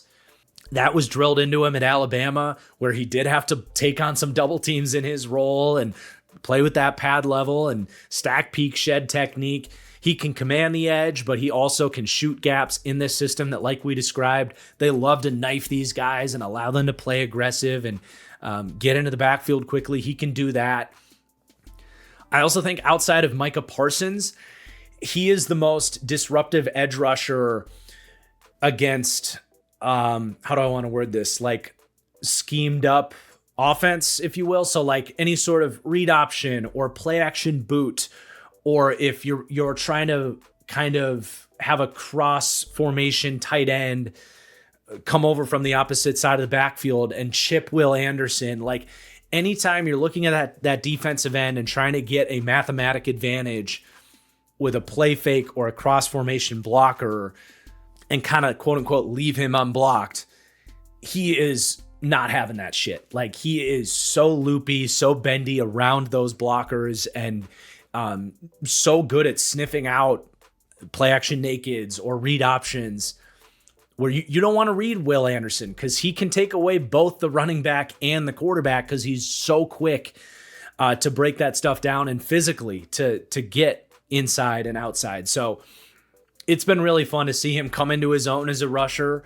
it hasn't been this explosion onto the scene where he's a defensive player of the year candidate right out the gate, considering he was a highly touted blue chip prospect, but he has been worth every bit of that aggressive trade up that the Texans made to secure him as the face of the defense and CJ Stroud as the face of the offense. It's been a slam dunk for this team. And, he did win Defensive Rookie of the Year, to be fair. I don't want to short sell what he did coming into the league either. But yeah, barring a TJ Watt reemergence into his prime, which is very possible, this is the best edge rush duo in the league and is the core reason why this is a top 5 defensive line in the league. We can rip through the edge depth and then turn our eyes inside. One extra benefit of Will Anderson and Danielle Hunter is these guys are in excellent shape. And, a lot of these defensive lines, we talk about it as a rotation. That's going to exist with any defensive line, but you really can play Anderson and Danielle Hunter like 80% of the game and just set it and forget it. Both guys defend the run, both guys high-end pass rushers on later downs, and both guys have the stamina to do it. So that's a huge weapon for this team. The rotation at edge doesn't matter quite as much with this team as it does for some other squads, but they do have the depth to rotate when they want to. So you've got Danico Autry. I'm actually going to talk about him last with this edge group, even if he's maybe the best of the edge depth, because he's kind of a bridge into the interior D-line conversation as kind of a starter here. But you have Derek Barnett, who absolutely like the perfect third edge to have with Will Anderson and Danielle Hunter, because he is one of the better run defending edge rushers in the league. And certainly as a backup, he's one of the best. So you can just kind of pick a couple drives a game where you're going to give Will Anderson a breather on early downs, or you're going to give Danielle Hunter a breather on early downs. And then when you get to pass rush downs, you put that guy back out there. And Barnett has some craftiness, former first round pick. He's got some play strength. He can still get after the quarterback as well. So he's an excellent third edge rusher to have. And he's more of an early down force. And then Darrell Taylor, he's probably your flamethrower off the edge if Anderson and Hunter aren't available for third downs, whether a guy's hurt or fatigued. And I liked what we saw from Darrell Taylor on tape in Chicago last year, to the point that I was actually surprised that they didn't bring him back. He's a bit of a one-trick pony as a speed rusher, where he's either going to win around the corner or with an inside spin move, but there's worse ways to contribute as a backup pass rusher, certainly. And I think he's a guy that can get you, a decent pass rush win rate in a true pass rush downs only role, especially when you've got Will Anderson and Danielle Hunter demanding the chip help. So I think that was a good pickup by this front office that has really earned some praise for a lot of the Darrell Taylor pickups of the world with these kind of, pro scouting types of signings of guys that weren't playing a ton elsewhere, or, easy bottom of the barrel roster pickups that can actually make an impact on your team. Derek Barnett was one of those, for example. I like the addition of Darrell Taylor. And then Dylan Horton, a 4th round pick in 2023. I like his game. He was a bigger bodied edge rusher coming out of TCU that he, like Will Anderson, had to play a lot of that stupid 4-eye in TCU's defense. But because of that, he entered the league with a lot of know-how of how to stop the run. And he's more of an early down presence, but I think he showed some good stuff last year in his second season. And you got Derek Barnett here for now as your primary run stuffer off the bench. But Barnett's not going to be here forever. He is coming up on 30 years old. So Horton is another really good piece to have here. And then Solomon Byrd as well was kind of drafted in that smashing, thumping run defense prototype. Played a small amount last year as a rookie and showed some flashes. We'll see if all those guys make the team. It's certainly possible.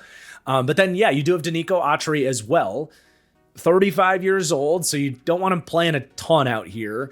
But he's kind of that hybrid, disruptive, penetrating 4-eye in this defense. He can play a little bit of heavy-handed 5-tech on early downs, but given his age, given you've got Barnett and Horton to do some of that stuff, I think it's mostly just Autry sliding in for their kind of NASCAR packages, their rush down stuff. And Whether you want to list him as an interior D lineman or an edge rusher, that's going to depend on where they want to line him up. Because sometimes they will take like Will Anderson or Daniil Hunter and line him up as a rush linebacker. And then you can have Autry kind of just compressing the pocket from the edge.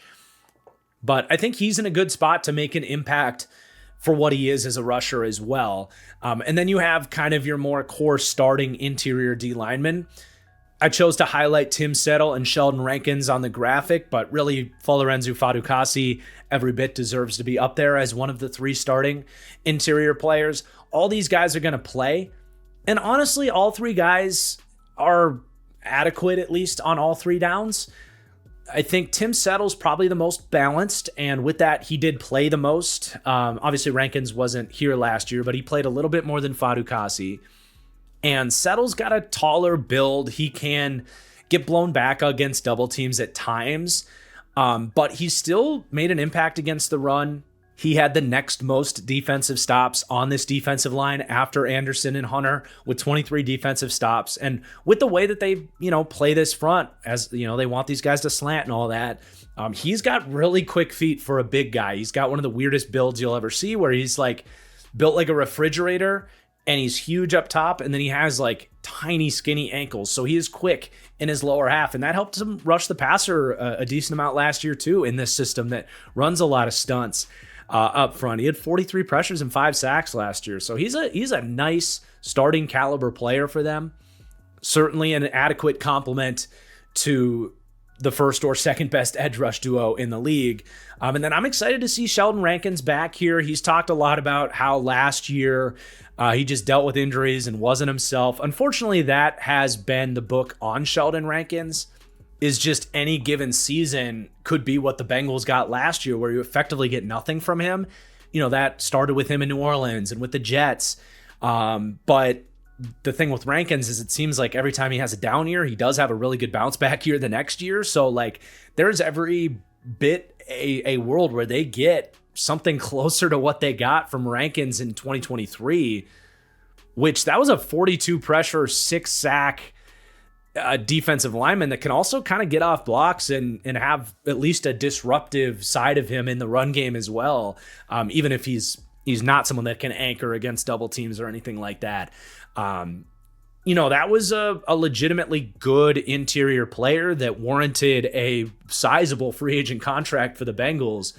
Man, if they can get that guy in here now with Will Anderson kind of entering his prime and Daniil Hunter here now, like that was when Anderson was a rookie, and they did have Jonathan Grenard. I don't want to dismiss Jonathan Grenard. That's not fair to him. He was still really good, but even Daniil Hunter last year was better than Grenard in 2023.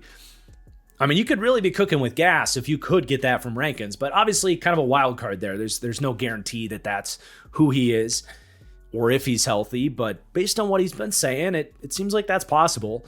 And then Folorenzu Fadukasi, they picked him up, kind of a post-contract sleeper type of guy. He had a big deal in Jacksonville where he had kind of checked out, was really good at the start of his career with the Jets. But he's kind of settled in the middle of what he was with the Jets, where he was a really good player, and where he was in Jacksonville, where he was a really bad player.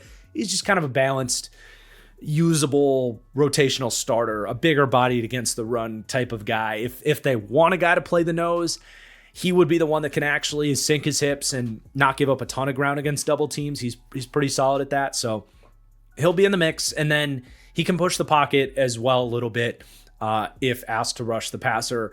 And then look, Mario Edwards came in last year and he was quietly really effective for this team, which another guy that I didn't think the Bears really should have let go. I thought he was pretty good in 2023 for the Bears. They let him go, and Mario Edwards was fourth on this team in pressures last year, kind of filling in for Sheldon Rankins as that pass rushing third down guy on the interior. If Rankins isn't healthy, you're not losing too much going to Mario Edwards there, so you're starting to really see the depth of this group shine through. Tommy Togiai, he didn't make it in Cleveland as a 4th round pick, but that's Cleveland, and I thought he was a good prospect coming out of Ohio State. Houston picks him up. Again, the pro scouting here, very good, kind of finding these guys, and he started to carve out as the season went on a role where he was playing 25, 30 snaps on this interior of the D-line, and he was doing some decent stuff in both phases. Definitely someone that could be emerging as like a quality rotational third with this group. Kurt Hinish has played a little bit here, and then they're going to kind of try to coach up Marlon Davidson, who was an athlete who got drafted pretty high a while ago.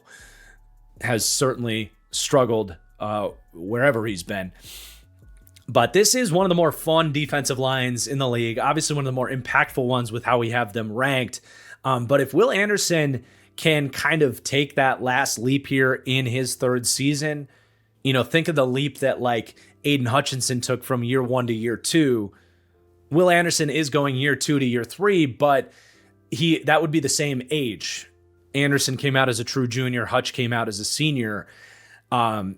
Think of that leap where Hutchinson emerged as like an actual defensive player of the year candidate, someone up there with your Bosas and Parsons and Garrett's from at least a volume of pressure perspective. If Anderson could take that leap, and then maybe Rankins can be healthy for this team, you can go from what is already a top 5 pass rush in the league to having the best pass rush in the league.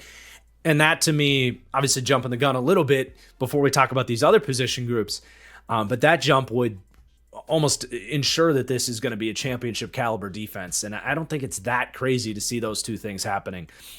So that's very exciting. But then we can go to the linebackers, where as we look at the offseason changes, this should be at least a slightly upgraded group. So the only loss is Neville Hewitt, who had to be kind of a Band-Aid option for them, playing 28% of their snaps.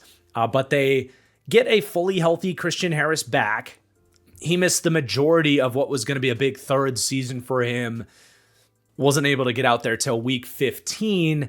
And then they kind of pulled him out of the starting lineup for the playoffs. Didn't quite mesh. So kind of a lost season for Harris last year. And then they also add EJ Speed from the Colts and Nick Neiman, a fascinating pickup from the Chargers.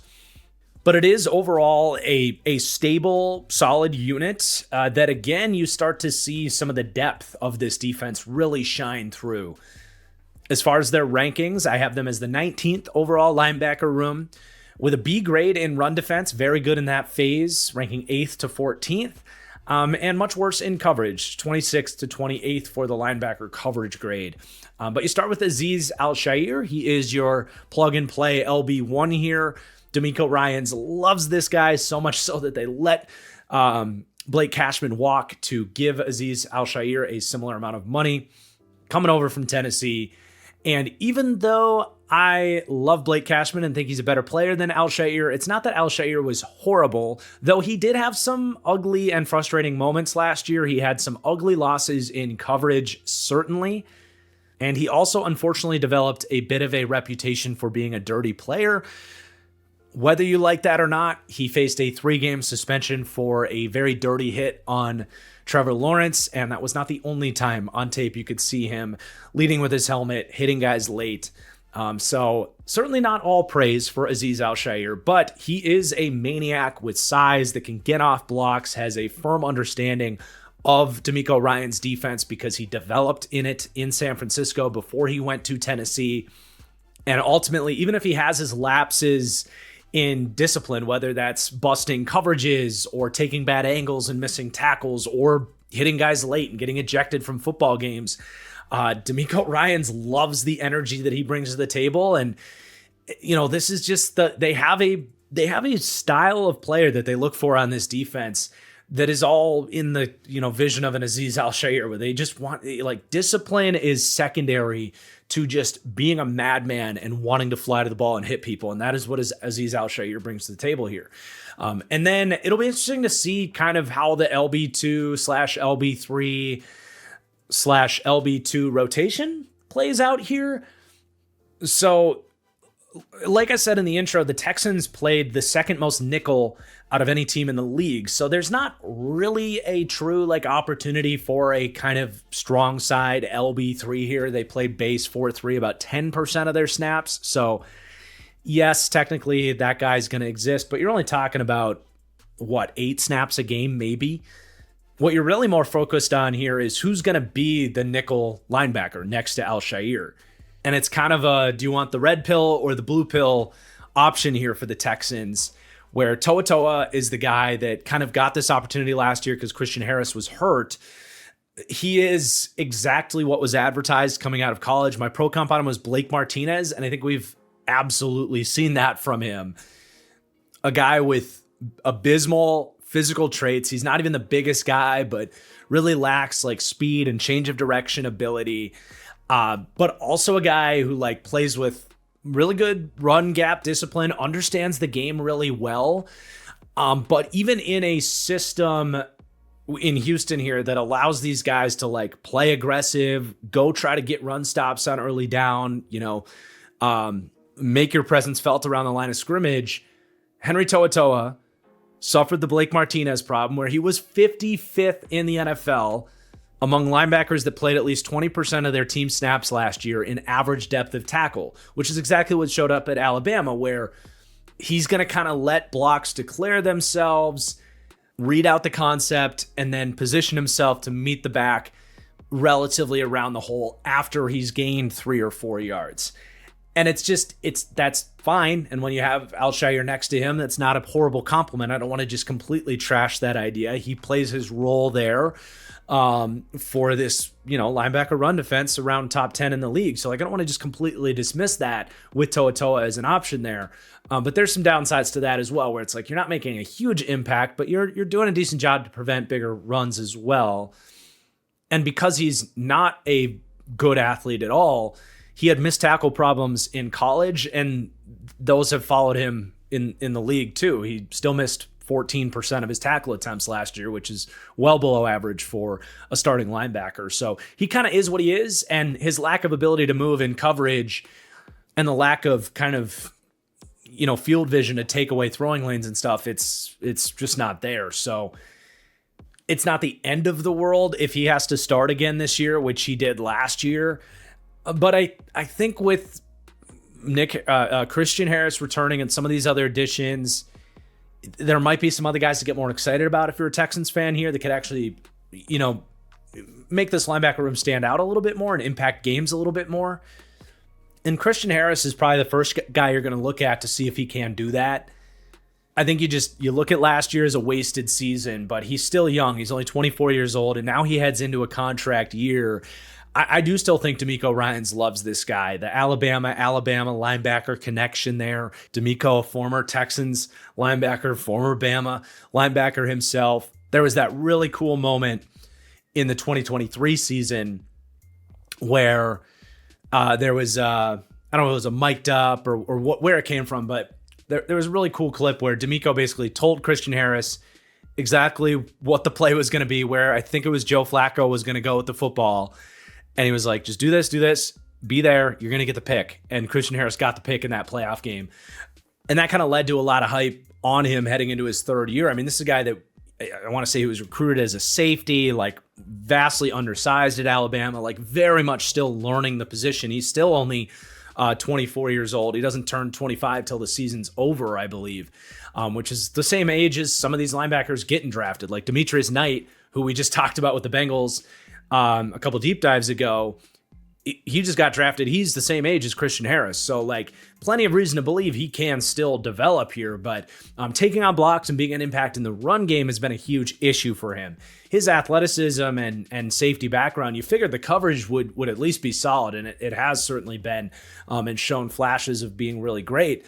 So there's so much potential in Christian Harris with a D'Amico Ryans for him still to come along, and he is probably your saving grace as far as this group being more of an impact group of linebackers as opposed to just being stable with Shire and Toa. The other option is they could, which there's not a ton of examples of D'Amico Ryans doing this, but they could look at what, say, the Pittsburgh Steelers really had success with last year. The Detroit Lions have done some of this and have a little bit more of an LB by committee where it is Toa on first down and Harris on third downs. That's an option for them as well, where you could be putting these guys in the best spot to succeed. So we'll see if that's the route they want to go. But there's depth here. I mean, they run 3 deep of guys that I would at least be fascinated to see play. EJ Speed, we know he's kind of a poor man's Azeez Al-Shaair. He's kind of a see ball, hit ball linebacker where he kind of flies after the first thing he sees, but it leads to some impactful plays as a run defender. He misses tackles and blows assignments, and he's kind of I would say him as a backup to Alshire would make sense, but having two of those guys out there would be a little bit chaotic, maybe, or maybe D'Amico wants to just live in that world. Wouldn't be the biggest surprise, I suppose. Nick Neiman is very fascinating to me as well. Hasn't really gotten opportunities with the Chargers, was very raw coming out, but a very good athlete. And this is the type of depth linebacker signing I would be making if I were a GM. Just find guys that were really good athletes, day 3 picks that have now gotten 4 years of NFL coaching. And now you get to get them without having to draft them or coach them yourselves, with an opportunity to come in and compete at the age that most linebackers kind of break through. So definitely keeping an eye on him as well. He could surprise. And then Jake Hansen, not the most physically capable guy, but I would say he's basically the same player as Henry To'oTo'o in my mind. To'oTo'o, after last year, more of a full season of proven tape as a run defender, but he can do some stuff on earlier downs as well. And then Jamal Hill was another kind of safety-ish linebacker in the same vision of Christian Harris, just not nearly as physically talented, that was drafted last year. So they'll run 6 deep here probably. And honestly, if they have injuries in this group, I think they're going to be just fine in terms of having replacements, and even replacements that have some upside in their own right. But let's get to our final unit for this defense with the secondary. First off, taking a look at their offseason changes, whether they got better or worse at these two positions. So at cornerback, I said neutral, pretty much staying the same here. They lose nobody. They draft Jalen Smith in the 3rd round, and they pick up Arthur Maulet as well. We'll talk about Smith, solid enough addition, but not enough for me to say any sort of upgrade to the cornerback room. And then this is where I unfortunately do need to interject. The curse of these deep dives has been relentless this year. And literally as I'm here in, post-production of this video, I open Twitter and see that CJ Gardner-Johnson left practice on a cart with what looks like a potential season-ending leg injury. So we have to kind of finesse this a little bit here. Obviously, if they were going to be adding him, that would be an upgrade to the safety room. If he's not going to be there, that's actually a downgrade from what they got in Eric Murray last year, where Murray was pretty good. They did add 6th-round pick Jalen Reed, who we talk about here. But here's how I'm going to do this. Just by the off chance that we get good news here that the injury isn't as bad as it initially looked, I'm going to play how I had record this and the impact Gardner-Johnson could potentially make on this defense. But then I will come back with an interjection and discuss what it will mean if he's not here for this team, both for the makeup of the secondary and also the team rankings and stuff, and if that changes this power ranking or anything like that. Let's take a look at this Texans secondary that, look, we gassed up the defensive line. This secondary is right there with them. They rank 3rd to 4th. Also inside the top 4 with that D-line for the secondary here. And that starts with Derek Stingley. And how fun has it been to see Derek Stingley reach his potential, really, as just a superstar number 1 corner, one of the best corners in the NFL. I think he's right in that debate. I still, as I've said in this series, I still have kind of, Stingley and Sauce 1 and 2. But there's kind of an ongoing debate for number 3 right now. Derek Stingley very much might have the upper hand for who the 3rd best corner in the NFL is today. And just last season, this is a volatile position. You can't just look at 1 year when you're evaluating corners, but just off of last year, he was better than Sauce Gardner, who was drafted a pick after him. Those two will forever be linked. But needless to say, Stingley has absolutely figured it out and been every bit worth where the Texans drafted him. Kind of a rocky first season with some flashes in it. And then 2023 was really good for him, but missed a couple games, was a little banged up at times. But 2024 really emerged at the level we're talking about him here today. And if Pat Surtain didn't have one of the great cornerback seasons we've seen in a long time, Derek Stingley for sure would have been the best corner in the NFL just last season. A reception percentage allowed of 45%, which is about as close to shutdown territory as you will find.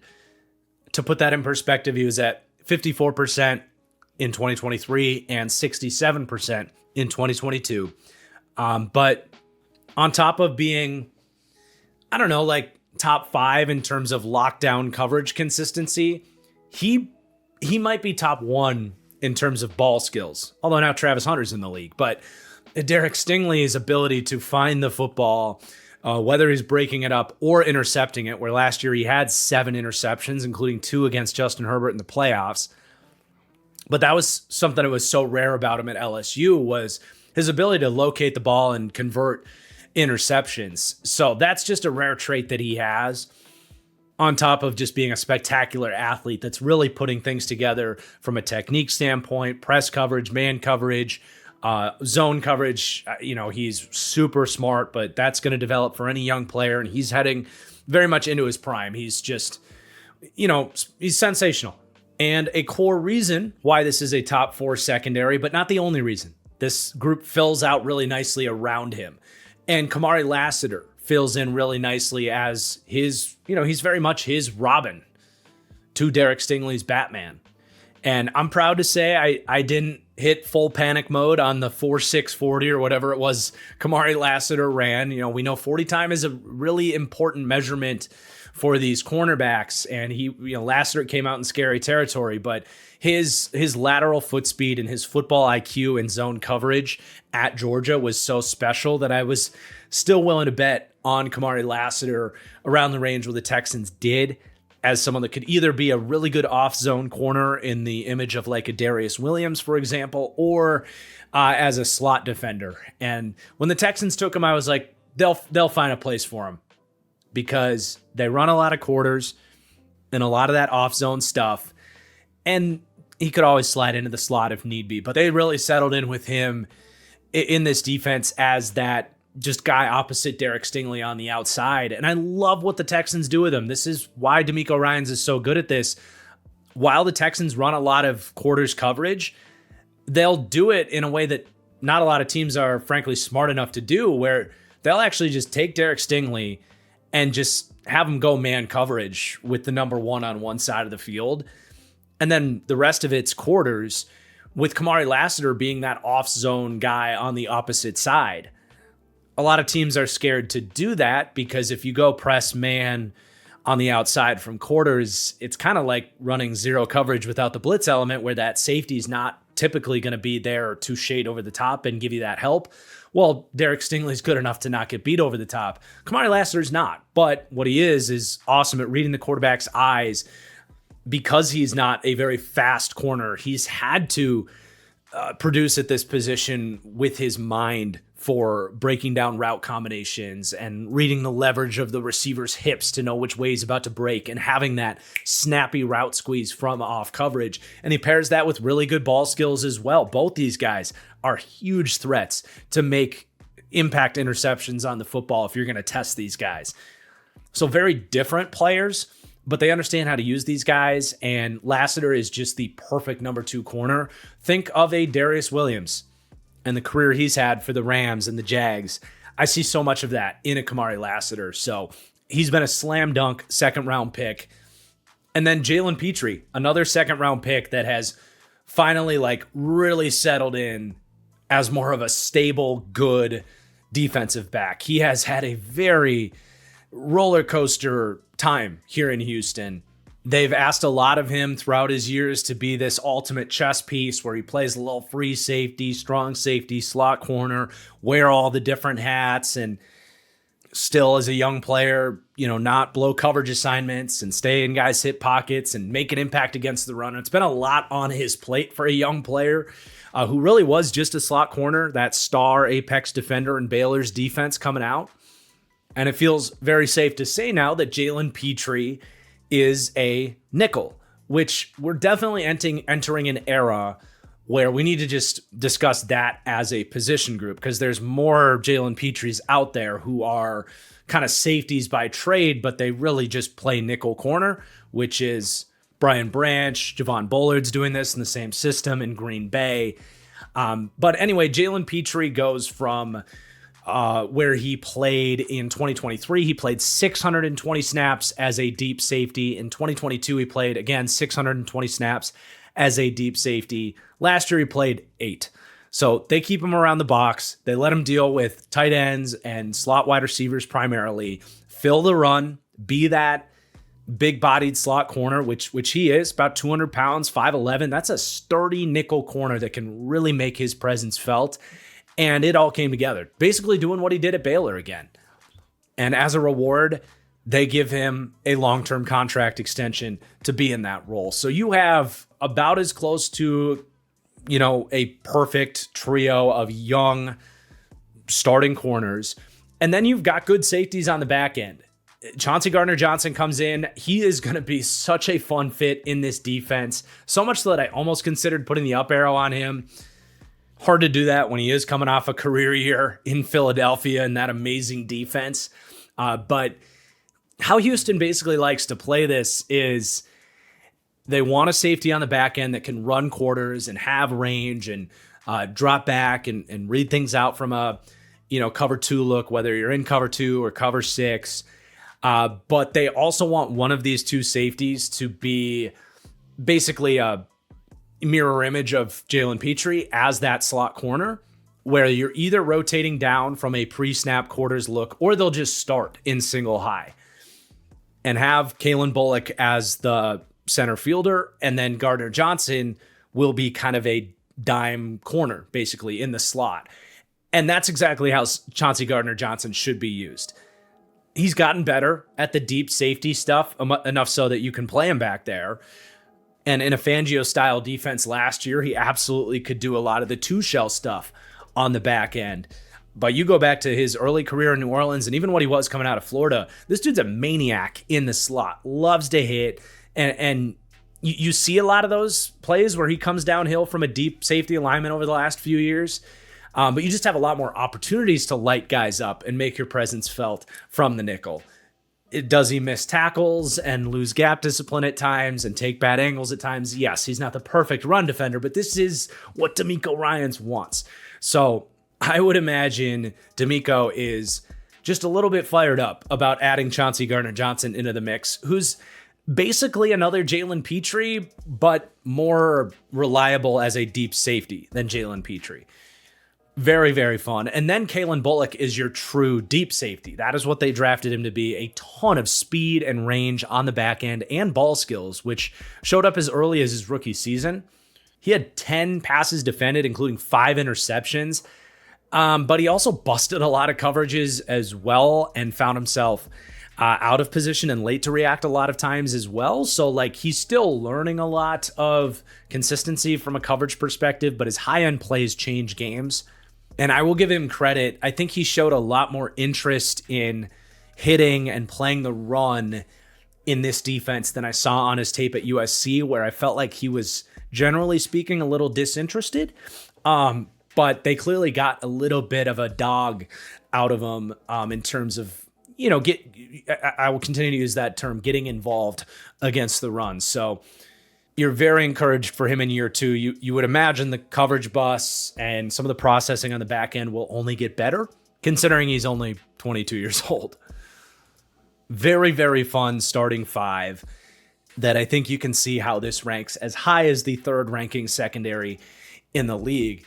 The other thing is they have depth, especially safety depth. The corners are a little bit more shaky. You want those starting 2 outside corners to stay healthy, especially. You have options if Petrie were to get banged up.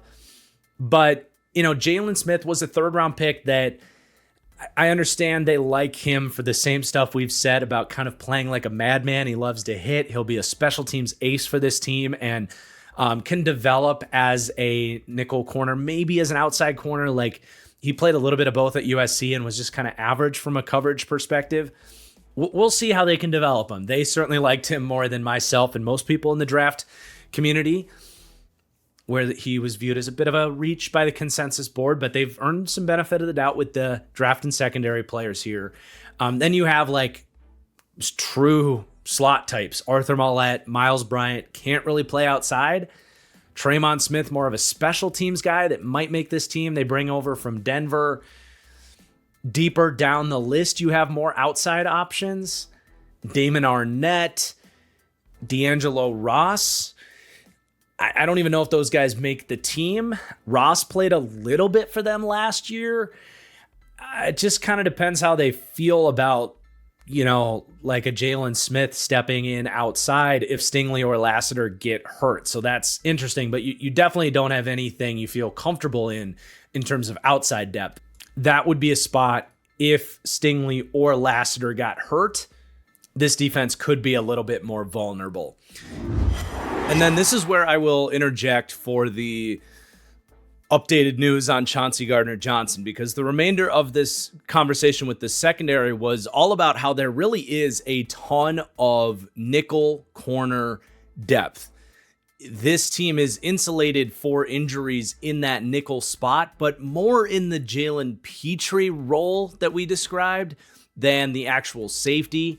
For example, Jalen Smith projects as a potential nickel, but you have Arthur Maulet has played relatively well as a physical nickel, not so much a good cover player. Likewise for Miles Bryant, who had to play for this team a good bit last year as well. And then even down to someone like MJ Stewart, they have someone that can play as well. Like, they have replacement level pieces that can step in and not be a nightmare for you. The real wild card now, frankly, with Chauncey Gardner-Johnson is there's a lot more pressure on them to maybe get something out of Jimmy Ward here. This is all of a sudden going to become very fascinating because he might not even be on this team.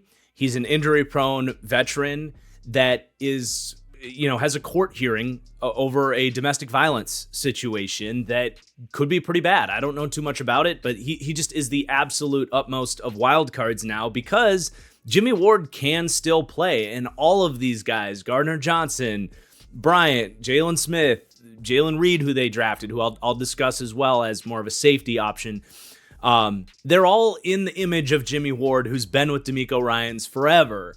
We know Jimmy Ward can step in and play safety if he's available, but frankly, that feels relatively unlikely for this team. Even if, the court hearing goes in Jimmy Ward's favor, let's just say, is he physically available as someone that has missed a ton of time over the last 3 years? Frankly, there's not a huge difference in my mind between a healthy Jimmy Ward and a Chauncey Gardner-Johnson, given health, but that is obviously a question mark. So I think they have a couple options here. Number one is they can go to these backup slot options. Maybe that's Jalen Smith, and Jalen Smith becomes a wild card. If he ends up getting starting playing time, can he be a standout rookie? Maybe it is the veterans, Arthur Maulet, Miles Bryant, maybe even an MJ Stewart.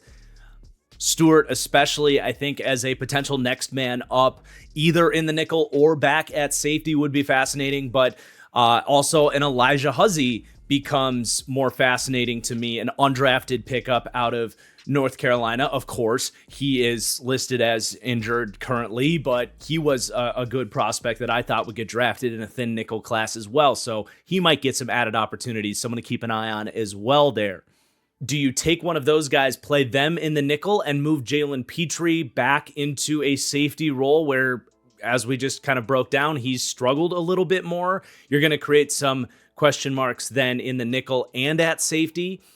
Or do you try any number of those guys, Maulet, MJ Stewart, for example, as safety plugins for a Chauncey Gardner-Johnson? I think those guys could be equipped to do that. Again, Stewart would be the guy I would probably give the first nod there, just someone that I think could be a bit of a surprise guy that's been competing and waiting for an opportunity in the league for a while now. Has a lot of Chauncey Gardner-Johnson to his game, just obviously not nearly as proven, as highly perceived. Or do you go with the rookie 6th round pick in Jalen Reed, who's a fun 6th round draft pick, who again drafted in this image of a physical downhill safety that is very aggressive, loves to hit, has playmaking instincts, but took bad angles to the football, missed tackles, blew assignments, was very much an undisciplined go-getter at the safety position. In my opinion, not really ready to play, but someone that I thought could have developed nicely here. Does he get flushed into a starting role very quickly? If Chauncey Gardner-Johnson's going to be out here, this just opens up a whole can of worms for this secondary that does create some question marks. They have potential options to be just fine here, considering they still have some really good players here in that cornerback trio and hope in Kalen Bullock. But their ranking would drop from where we had it, 3rd to 4th, to a cluster behind that would get them 4th to 10th for DB coverage. So it's not that they don't have the pieces to figure this out and stomach it. In fact, before I saw the Gardner-Johnson injury, my original recording was all about how they have so much depth in that nickel spot, but unless Jimmy Ward is available, none of them are as good or as proven as Gardner-Johnson. And then the only other guy we didn't mention in this little diatribe would be Russ Yeast. I see Yeast as more of the Kalen Bullock backup, as more of a free safety option who played with the Rams. So we will see how they handle this. If we even get bad news here, it's unfortunate that we had to kind of take this detour from the original deep dive here. But got to do what we got to do. The series must go on. But let's tie this side of the ball together. I hinted at it before, but this Texans defense is special and has a chance to be really special and championship caliber. There are pockets at all three levels with Will Anderson and Sheldon Rankins, who could be better than we have them ranking right now, with Christian Harris at linebacker, and with some of these young pieces in the secondary, where things could even get better here. But I already have this as the number 1 ranked pass defense, the 9th ranked run defense. That's just because they have some more questions on paper with the interior D-line and the linebacking group. But at the same time, D'Amico Ryans has never had a run defense, or at least the last 4 years, he hasn't had a run defense rank outside of the top 3. So that might even be too low. But they come in as my 2nd overall defense, and our number 1 defense hasn't been revealed yet. But the 84.5 rating that this defense comes out with is actually the same as our number 1 defense. It's just the Texans here are 84.46, and the number 1 defense, that I'm not going to spoil who it is 84.48. So they're already like right there for the best defense, and a lot of opportunity to be not just the number 1 defense, but one of these game-wrecking forces that can legitimately, be the identity of the team and make it where, all right, we have this as the 18th best offense. There's opportunities for them to get better on that side of the ball too. But like last year, there was all this talk about, the O-line and, Stroud wasn't as good. I don't believe that he wasn't as good, but like so much of the focus was this offense wasn't a top 10 offense last year. Well, they don't have to be if this defense can be what they're capable of, if you know what I'm saying. If this is the best defense and the offense cleans some stuff up and they're the 15th best offense, that can be a Super Bowl caliber team here in Houston. Really highlighting the idea that this could be a true post-hype sleeper team with the Texans. And then our final interjection here for the potential of a Chauncey Gardner-Johnson season-ending injury, just to kind of show the severity of what this would mean for the defense. So it is a blow for sure, but it actually wasn't serious enough, even with a slight reduction in the DB coverage grade, which is where I think they would feel it the most. It actually wasn't enough to change the rankings of where the Texans came in there, where they are still 1st in pass defense, 9th in run defense, 2nd in overall defense, but they are further away from that number 1 defense in the league. If you look at the total team splits there, they do drop 0.3. As we just mentioned, they were right up against that number 1 defense. Now they're a decent bit further away.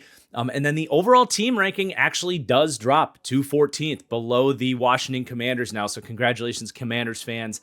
If Chauncey Gardner-Johnson is out for the season, Washington would take that number 13 spot. But seriously, it does not change my overall optimism on this Texans team. It's just another hurdle that they have to get over in this sprint.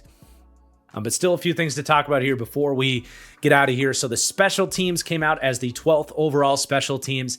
Last year with this Texans team was the perfect example of why I only give 1% weight to the special teams for my final team formula, because it's just so unpredictable. The Texans were one of the better special teams in the league last year that was capped off by a gut punch of a performance against the Kansas City Chiefs, where the special teams cost them about 10 points in a game that they lost by 9.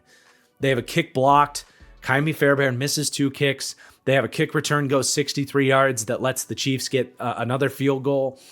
It was a real bummer to see this unit that was otherwise really good finish the year like that, but they do have solid specialists across the board. No superstars here, but Fairbairn solid as a kicker, Townsend solid as a punter. They got a couple returners in Dameon Pierce for kicks, and they signed Braxton Berrios. Those guys should be solid.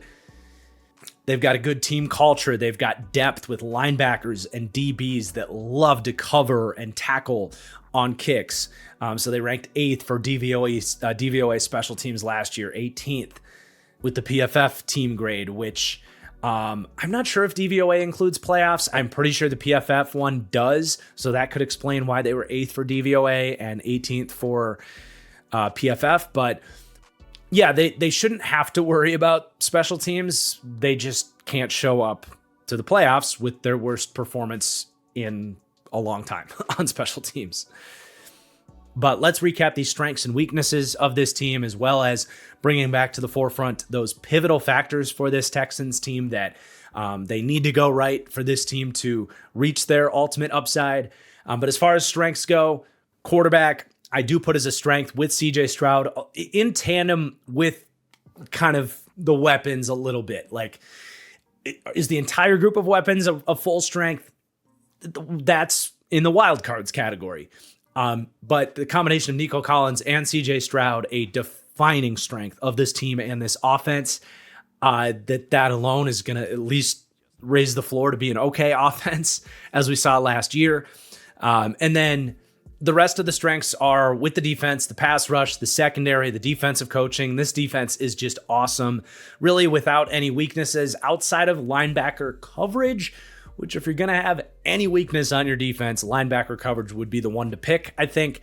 And then the offensive line is also the critical weakness for this team that is also going to show up as a wild card. I think that is really where you should start in terms of pivotal factors for this team. That new look offensive line, it's never going to be a strength relative to the league, but can it just be okay? 23rd, 24th in the league, moving some of these pieces around depending on coaching and scheme and development and a little bit of like scouting and talent recognition to find the right pieces there. If they can just be okay in the aggregate, this offense is going to be just fine. But the rest of their wild cards are really with the offense as well. I think the new offensive coaching is the next biggest thing. This was not a well-called offense, unfortunately, under Bobby Slowick last year. Can they get back to what they had in 2023 with better offensive design, which a lot of this scheme helps the offensive line as well with the play action. But the weaponry, I think, is a wild card. There's a lot of question marks outside of Nico Collins that if a couple things go right, you would see weapons as a whole as a strength for this team. And then running backs as well, I think, is a wild card. They have a wide range of outcomes there, depending on health and recovery from Mixon and even a little bit with Nick Chubb. And maybe even worth a Dameon Pierce shout out for a reemergence in year 4 with that big week 18 performance we saw from him. And then we do now have to add kind of how everything plays out with the Gardner Johnson injury in tandem with Jimmy Ward and his availability. If Ward is like somehow fully available for this team, I really don't think they missed too much of a beat in the secondary. I still think Jimmy Ward could be a saving grace there, but then who's the next man up and how good are they? At the end of the day, I still think the secondary will be a strength for them. I trust the coaching and the width and depth of guys that they have to potentially step up there. It's just they have to sort out who that guy is going to be. If Chauncey Gardner's even done for the year, we don't even know the final news as of this recording. We could get good news there. But let's take a look at this Texans schedule and if they can get this thing done this year. So their division is not very good. That's a huge benefit to them. I have them as big favorites in 5 of those division games and still favorites in the 6th there on the road at Indianapolis. So can you go 5-1 in this division and really set the floor for your season? That'd be a big deal. Outside of that, they draw some good divisions, both of the West divisions. So the NFC West and the AFC West. You know, there's a lot of good games in there. There's a lot of winnable games in there. That's where it's just going to come down to this team taking care of business, you know, winning some games they'll be favored in, some games they'll be underdogs in. But with this team's over-under being set at 9.5 wins here, along with the division odds where it's still better than even money to bet the Texans to win this division, like I think they are heavy favorites to win this division. Can they go 5-1 in this division and then go 500 in their other games and get 11 wins? I think that's very doable for this Texans team. So I like the division odds. I like the over on this team. Even my math has them going over, which hasn't been the case with our last couple of teams. 9.7 wins being the math projection on them, if you will. But even the Super Bowl odds at 25-1, that is 13th, which is exactly where I have this team in the power rankings. But I see the upside. I mean, you've got a quarterback in CJ Stroud, who I think is at least a tier 2 kind of championship caliber quarterback, if you will, and a defense that has a very clear path to being the best defense in the NFL. Yeah, you got some O-line stuff to clean up and a new offensive coordinator and some questions with the rest of the weapons and some older running backs. Like, they got to sort some of that stuff out. But if they do, 25-1 on the Super Bowl, like I think the upside on this team is well worth that. So I'm kind of in on this Texans team. I don't know if the 13th ranking overall is necessarily going to say that I'm higher on the Texans, but as we get into some of my actual hard predictions, as many of you guys know at this point, I use a formula for this series to try to weed out any of my kind of personal feelings on how these things might go, make it as objective as I possibly can. But when we get into, prediction season, I might be hitching my wagon to this Texans team and might have to put a little bit of money on them myself. So I certainly am higher on what this team can accomplish this season. They just got some stuff to clean up. But I hope you guys enjoyed today's deep dive. Let me know if you think I missed anything, if I had any errors or omissions. You guys are great about filling in some of the cracks that I may have left behind. But let me know who you think comes 12th in these power rankings. Very much looking forward to getting into the top 12 now of these deep dives, officially in the home stretch here. Hope you guys are enjoying the series. Please do hit that like button if you are. And I will see you very soon for that next video. Peace out.